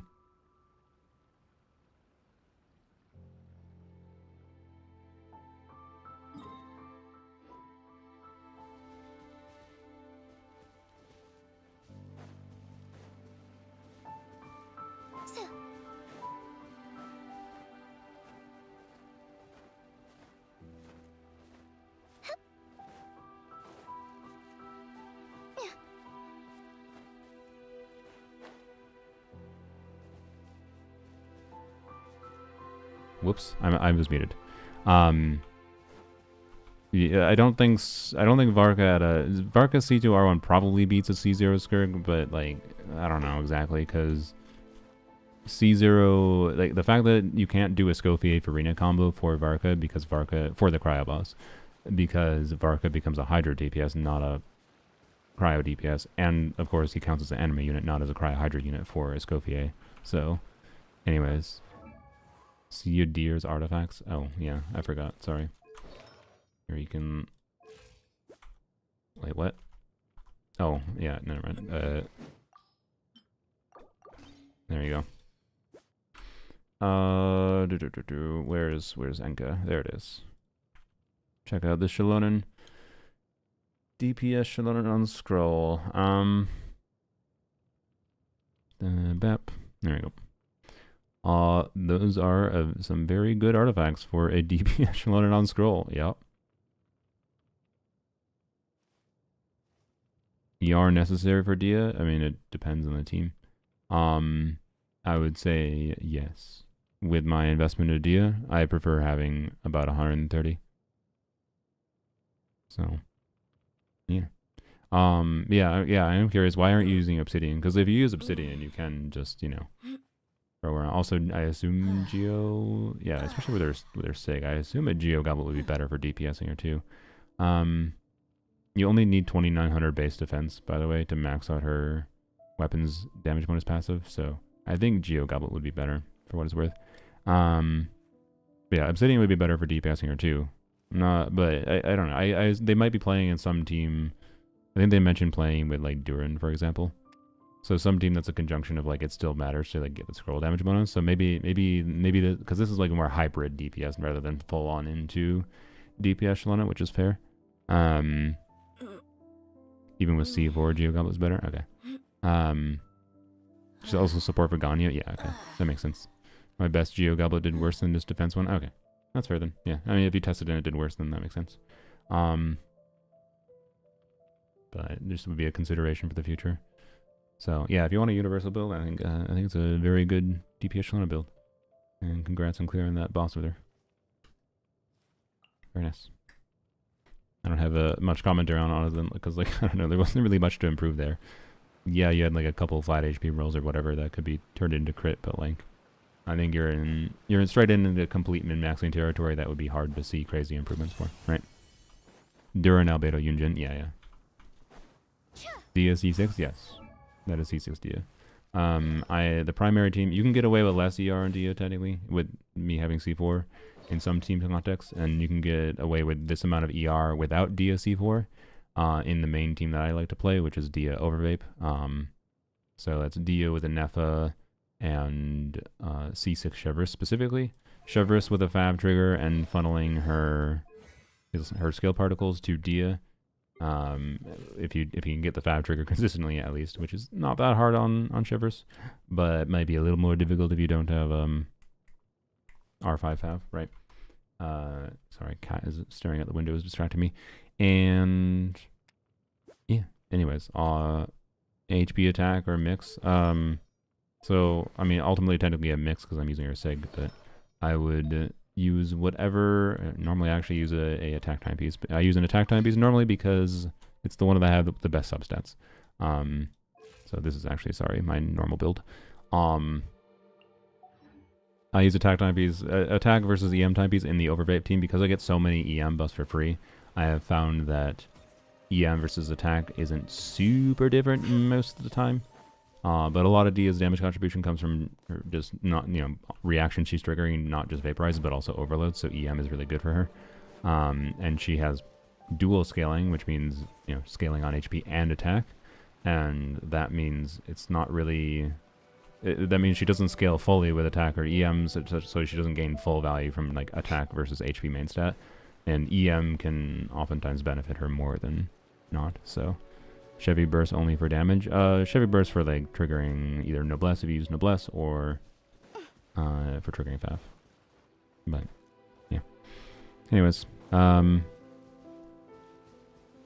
I just kept doing N3D and N2C. Sometimes on my Skirk I just got better numbers. Still terrible damage, which what Skirk should be able to do. Showcase Lanyan? Oh sure. Sure, let's try to do here's what happens. I don't know what this will do. I'm gonna be lazy and play OP team in first half still. But I'm curious what happens if I use Widzith on her. So this, the second half, man. Ugh. Okay. Now Durin is a lot better for the second and third chamber than Farina. So we might struggle to clear Hera more with this. So I think Sacrifice is a lot better with Hera. So we'll see what happens. But I could use Reliquary instead, I guess. Give Nefer, sure. Fuck Nefer, give Nefer Widzith. I also don't have Serenade going for Nefer right now without putting Columbina on Serenade, but whatever, it's fine. Should I be scared of Mandarega? Do you have Kazuha with a Sack Sword build? If so, I think it should be fine. Most likely. As long as you have other units you can build around. Particularly Pyro DPS. Like mono Pyro DPSing. Arlecchino, Kazuha, Banat should handle it fine, I'm pretty sure, but I could be wrong. Kind of thing. It's just kind of weird. So, anyways. Let's just do that for laziness, and then try this. But yeah, Hera, we might not be able to clear, because I think this is not ideal, but I do want to test Lanyan. So again, normally Sacrifice on Lanyan is my recommendation, but with C6 Lanyan, there's ways to optimize around her C6 extra skills, but you don't get every rotation, but you get a couple per like Abyss Chamber kind of thing. And depending on how you can use them, could be better. I'll wait until I get one more. Good. Bap. Can't hide the truth. It all falls into place. No more lies. Seek within.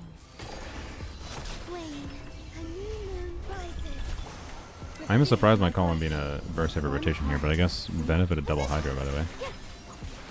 And starting with energy. It all adds up. Let's see what you're made of. No more lies. Moonlit night for all. Branch into song for the everlasting forest. All my strength. It all Alright. adds up. It all falls into place. I don't think we got in the right wizard buff a single time, but whatever. Doesn't matter. What should I do with one of the few people that don't have Kazuha? I mean, do you have Venti? Because Venti's better than Kazuha, to be clear. I should have forgot to mention Venti. If you don't have Venti or Kazuha, then you might be relegated to having to use C1 Gene. I think C0 Gene theoretically could do it, but I think C1 Gene is better because they spawn so far apart from each other that the additional like pulling force that C1 Gene has, I think could be better. Sucrose, in theory, maybe, yeah, could do it. I think it might be awkward, and then... But you have to get her energy... Well, it shouldn't be that hard to get her energy up because you have like freaking 20 seconds to do it. But you get Sucrose's burst up in 20 seconds at least. Sucrose burst probably can do it. And then you have some stuff with Gene. Gene can at minimum group them. Gene also might be able to cause them to get a bunch of fall damage, but it's a little weird. So, anyways. That's probably what I would say. It's the first time you can't pull a character for the shield if you don't own one? Kind of, yeah. Because Varka without a compelling grouper I don't think is very good for it even. So, yep. Trying to think if I'd do anything special here. I think I'd do one skill on Lanyan. Is fine. Let's see. Up and away.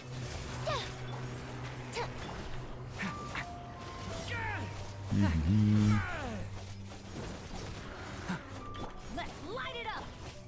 I don't know if we'll beat this, even with the 2 minutes of time, again, because Farina is quite a lot better against the hero, I would say. And we are not using the ideal weapon for this. You can see, with just 2 skills and a burst, we normally would have been able to do 3 skills there with sack frags in that rotation. And then next, we're only going to do 1 skill. We also get less Anemo particles without sack frags, which is not ideal. But in theory, we could also do more fars on kill time, so... Okay, we got our burst back, good. Yeah, you can see we're 5 seconds away from having another skill on Lanyan, but that means next rotation probably gets the 2nd skill. I think I should beat it though, which is good. Well, okay.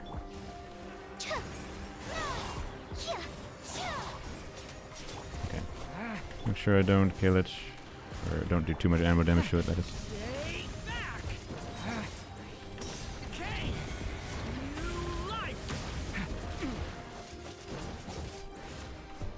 I was about to... Oh, I tried to switch. Whatever. Okay. Yep. Okay, good. I have 2 skills, but yeah, you can see I didn't even have energy up there. Okay, we still beat it, but yeah, this is noticeably worse than with Farina and with sack frags. But I'm curious... Okay, no. Give me energy, by the way. Ow.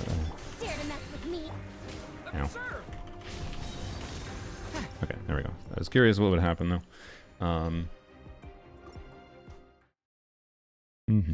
I've learned dash cancel combos. Nice. Your Lanyan does 3 times damage compared to my best team. Why Durin's voice lines seem like he's screaming? Because he's a child. What do children do? They only scream. I know from experience, not because I have children, but because I know there's children living above me in the apartment above me, and they definitely scream fairly often. No, they're not that bad, but they're definitely there. I can definitely hear them sometimes. I'm sure I annoy my neighbors too with my yapping at random times of the day. So, and I have cats. That's true. No more lies. My cats. That lamp I showed you, by the way, I don't know which one did it, but they definitely knocked it over at like 5 a.m. I'm not kidding. So, yeah, thanks cats for knocking over a lamp at 5 a.m. Can't hide the truth. Alright.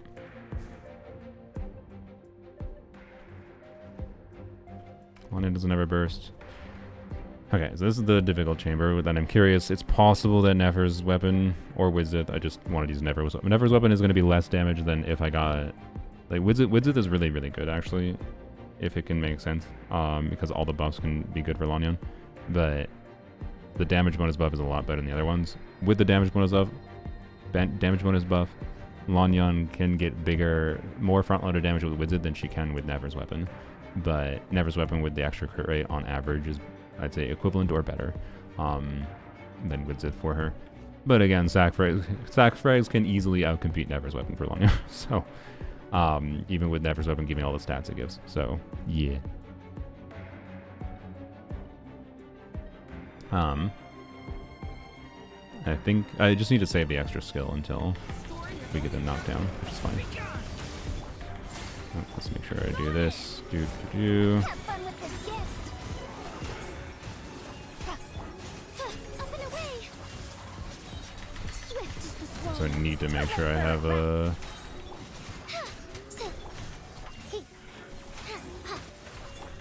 Alright, this is fine. I do really need to make sure I get my burst up. So, alright, this. Dare to mess with me? Up and away. Oh boy. Oh, got it. Okay. That was okay. We'll see about that. I don't know why I did that. Okay, we are not. Yeah, see, this is part of the why I don't like sack frags on. Or sorry, I don't like using not sack frags. It's like I'm gonna struggle to get my burst up. In fact, I'm just not gonna get it this next rotation. But I think it's not that big a deal. But I mean, it is kind of a big deal. Having the burst up in this situation matters a lot. But I could be better with funneling particles. So I don't know. It's just a lot more awkward to play without sack frags. Is my overall experience. Teamwork is dreamwork. Gears of the storm. Dare to mess with me? Okay. Obviously, it would have been ideal for them to die at the same time. Too late for regret. Okay, we're good. Just checking our energy. It's a little bit of a waste of time. Yeah, Have fun with this gift. Dare to mess with me? Ills be gone. the one's already knocked down. Okay. Interesting. Too late for regret.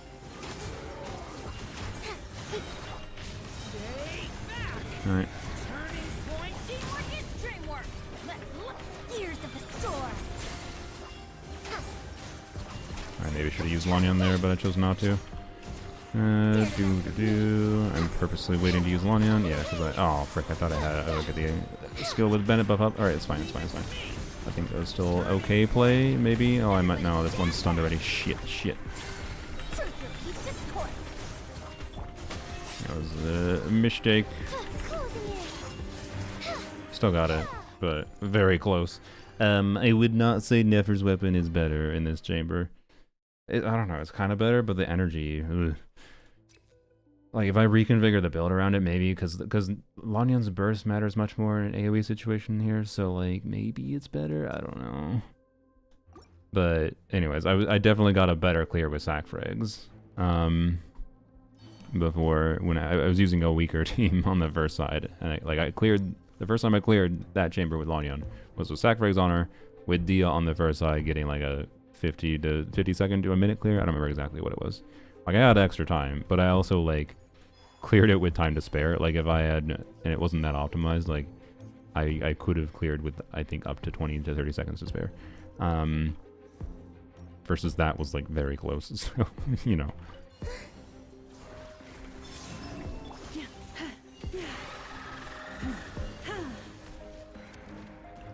Branch into song. moon rises. By the frost moon of old. Positions. No more Alright. lies. And you gotta take all the damage.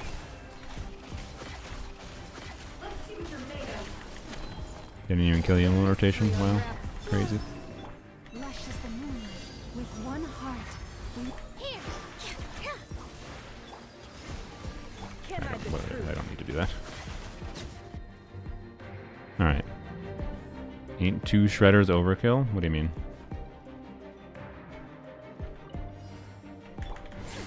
2 shredders for what? That. Okay. Ow. Don't do that. Bro, thank you. Jesus Christ. That took way too long. Up and away. Swift is the scroll. Up and I fly. probably should have used Lanyon skill beforehand. Dare to mess with me.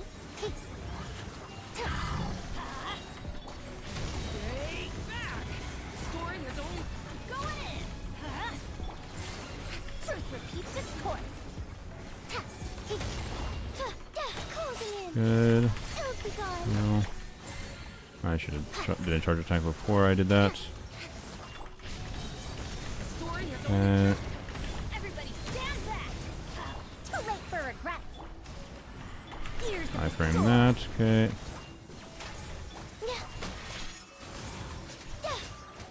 Now I see energy. You'd be dead already. Yeah, I don't really care for her. I don't know. It gets like satisfying in big numbers. If I want a big number showcases on Lanyon, that's the reason to use not sack frags. But losing the extra skill, loses energy, loses all the skill damage. In a single target scenario, pure generic single target scenario, I'm pretty sure it's just better straight out. I mean, from all the testing I've done. From a non-pure target single target scenario, like the second chamber, second side is more nuanced than that, but I don't know. Still kind of prefer sack frags. So, yep. Anyways, I think one of the cool things about her is that she works so damn well as a DPS on this weapon, but harder to build. So, yeah. Anyways, Farzan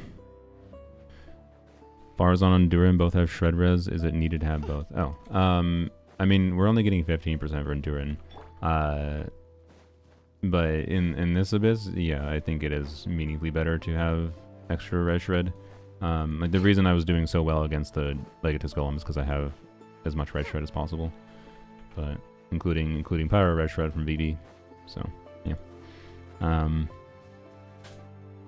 Yes, basically. But is it always needed? Not necessarily.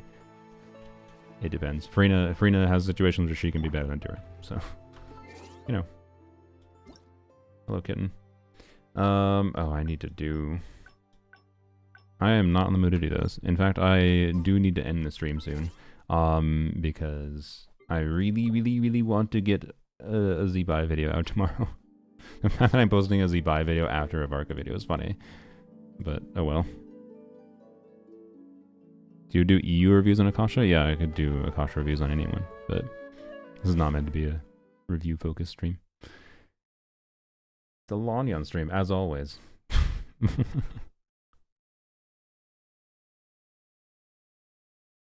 Is it crashing? Oh, that took a really long time to load. Yeah.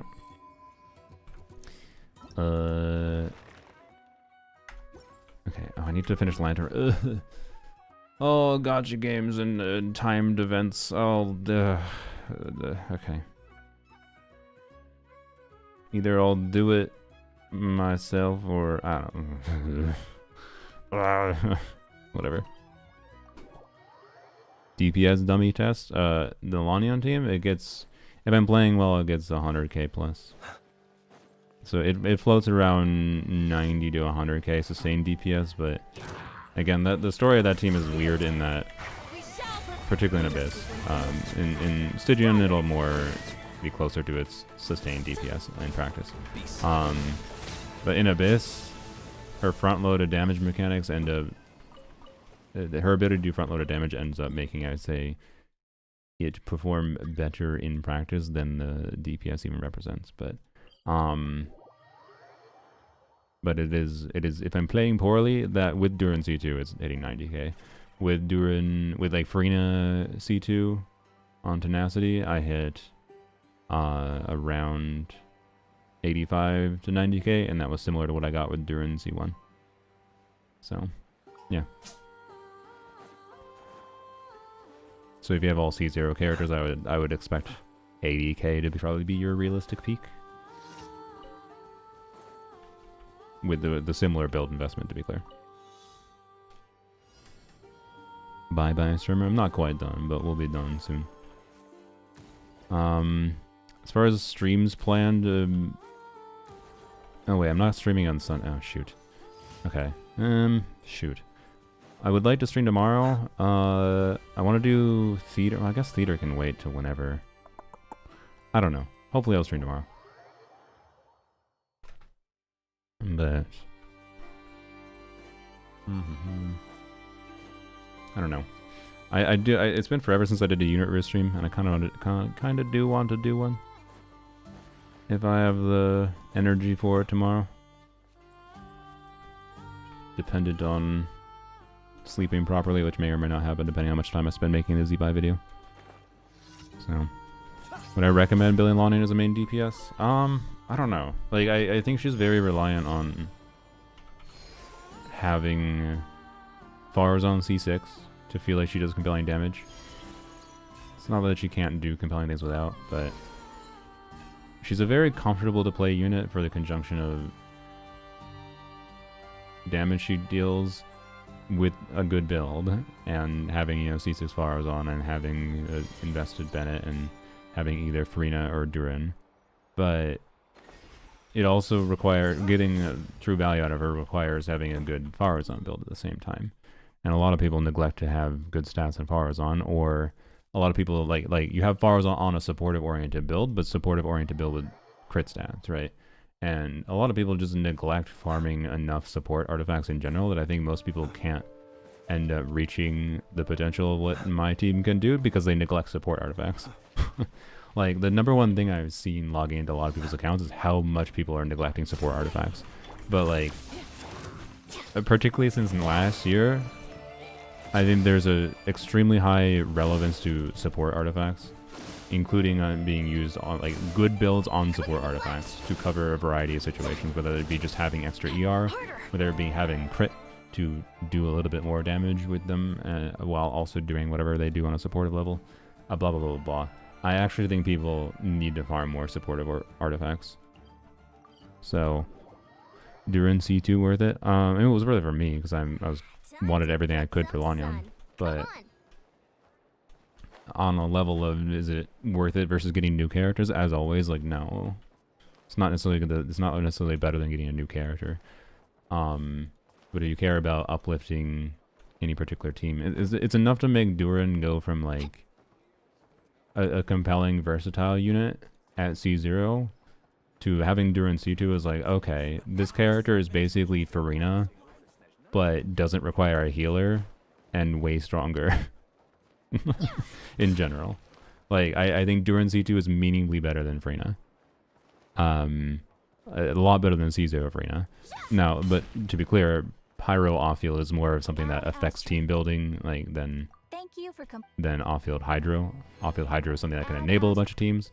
It's possible offfield Pyro could prevent a lot of teams from working, right? So it's not a one-to-one comparison. But it's so funny. I almost always focus on support artifacts first. Yeah, at this point, I almost think it makes more sense to focus on support artifacts. But indeed, it is just a resource issue. Deepwood considered a support set yet? Yeah, I think it is. So, which, having a good build on that can be nice. I can tell you I really like having a good Deepwood build on Llama. I think it gives me more configuration options for other characters than having either Serenade on her or whatever, but theoretically 2Bs could be really good on Llama, to be clear, for me. What do I want to do? Yeah, I'll just spend it here. But 2Bs on Llama, I have worse builds for, like, the conjunction of how much ER I need and EM. Because Llama needs to burst. I have less good options on 2-piece than I have on 4-piece Deepwood. It's one of the rare cases on my account where I have a better 4-piece option for a character than 2-piece when a 2-piece is relevant. And 2-piece is relevant on that one. So, yep. And then having the Dendro unit always on Deepwood is pretty simple. It's like, yep, Dendro unit on Dendro support on Deepwood makes things simple. Then I just have to worry about instructors, Serenade, whatever other relevant buffing sets, right? When I use Llama. We're only looking for circlets here. Anyone have a raid request, by the way? For Twitch, obviously. Raiding isn't really a thing on YouTube. Cinder City Escofia. I need to test Cinder City Escofia, actually. I haven't bothered because it's never really been super necessary, but I should have considered it in the past. I just didn't properly, as most people didn't consider it. I never properly considered it, but it, with the teams that I like to play with Skirk the most, Cinder City is usually going to be better on my Escofia. And I definitely have good enough Cinder City pieces, I think, to have a good build on her. So she can still do decent damage on Cinder City. I was going to watch Bite after this? Okay. I'm down with raiding Bite. Wow. Oh, you want to know what I got yesterday in Polearms only? Check out this piece.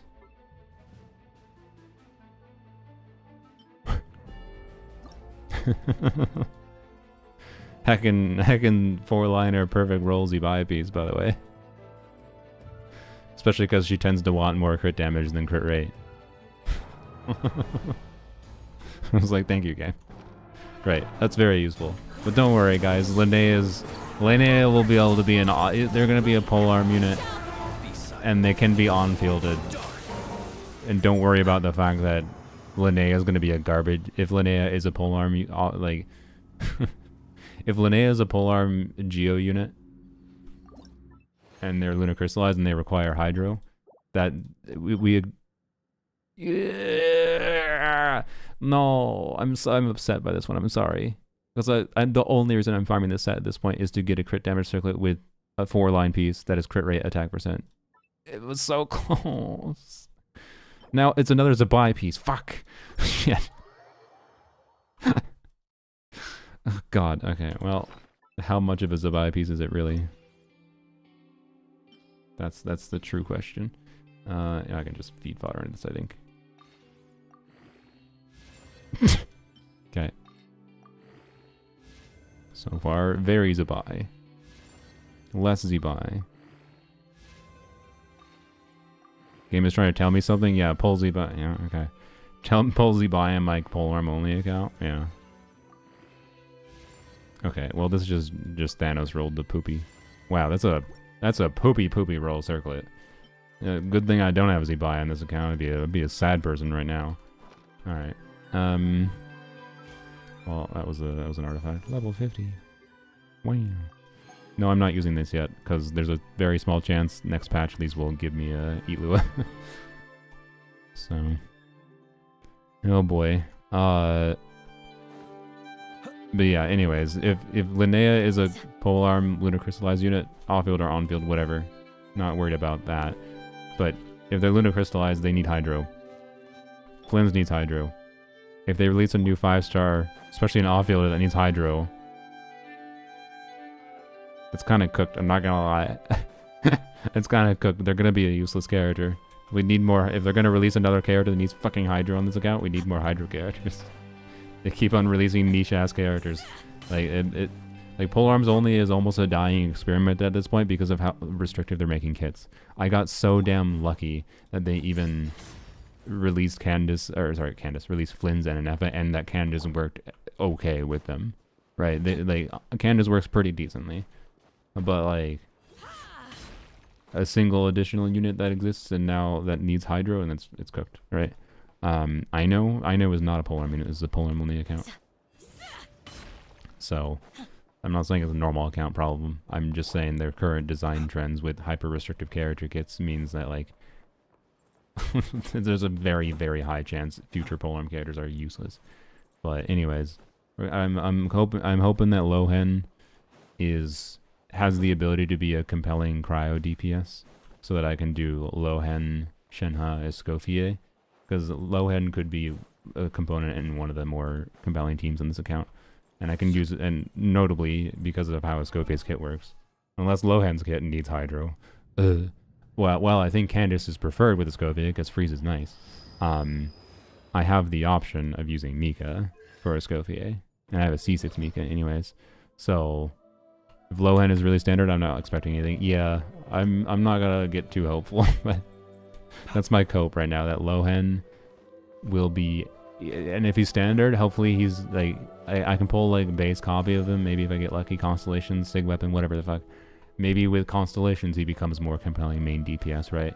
That's the best thing I could actually be for me on this account at this point, because I already have the supports for it, and that currently C1 Escoffier with C2 Shenhe, well actually it's C3 now. I haven't actually checked what the DPS is, it was C3. But C2 Shenhe, C1 Escoffier, Candace, Rosaria clocked around like, oh yeah, Rosaria could be using the team instead of Mika, I forgot. But that team clocks around 70 to 80k DPS, probably cleared 80k DPS, which is pretty decent for a Polar Money account, for sure. It's one of the better teams available, but it's not so compelling that it's like, wow, that's going to progress my account's strength at this point, relative to the power level of like Arlecchino and Flynn's teams.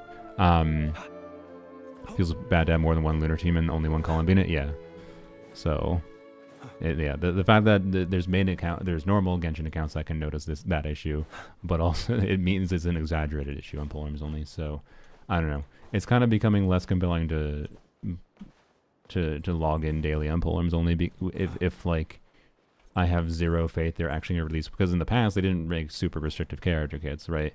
And it was not that hard to find use cases for Polearms for any kind of unit that would release. But now they're releasing Polearm units that are just like, it's a crapshoot whether they have any use at all on the account. So, I don't know. And I think we got really lucky that Flynn was even useful on this account. So, anyways. Because all they had to do was, Nefa was a fucking sword character, right? All I had to be was it decided Nefa was a sword character instead, and Flynn's is cooked as hell. Right? Like, oh, technically, I guess Eat Lua could have enabled his kit. But, like, C1 Escoffier or Sig, I'd say, generally speaking, her Sig, in my opinion. Particularly if you have a Skirk team that you're going for, because you're going to be pulling on a banner that could get you Skirk's weapon at the same time. And Escoffier's signature weapon also has a lot of value for contexts like Eon's on. It could be really good on, and Shevers can be really good on as well, or Mika, I guess, or Yao, technically. So the context for Escoffier weapon on other compelling characters means I think Escoffier weapon is better than C1 Escoffier.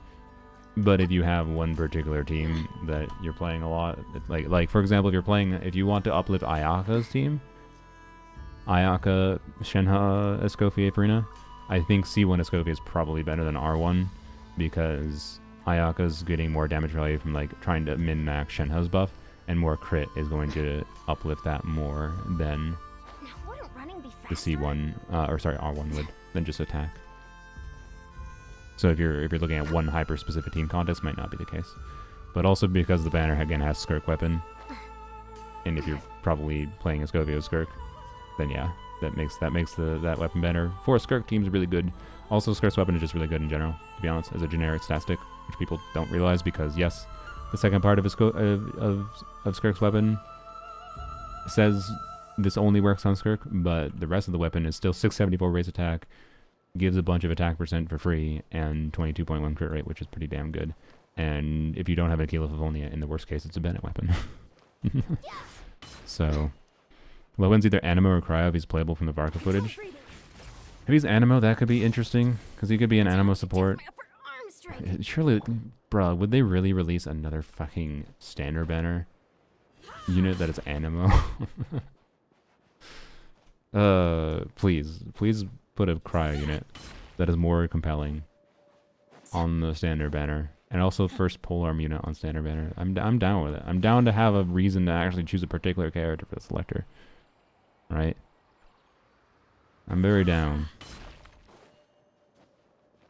high chance he's a 4-star. I mean, I think it's a high chance he's a 4-star or standard banner, but we'll be seeing soon. DM, maybe, who knows? If he's 4-star, we'll see. We'll see. But yeah, I'm willing to bet he's cryo. But doubt they'll release standard characters as support.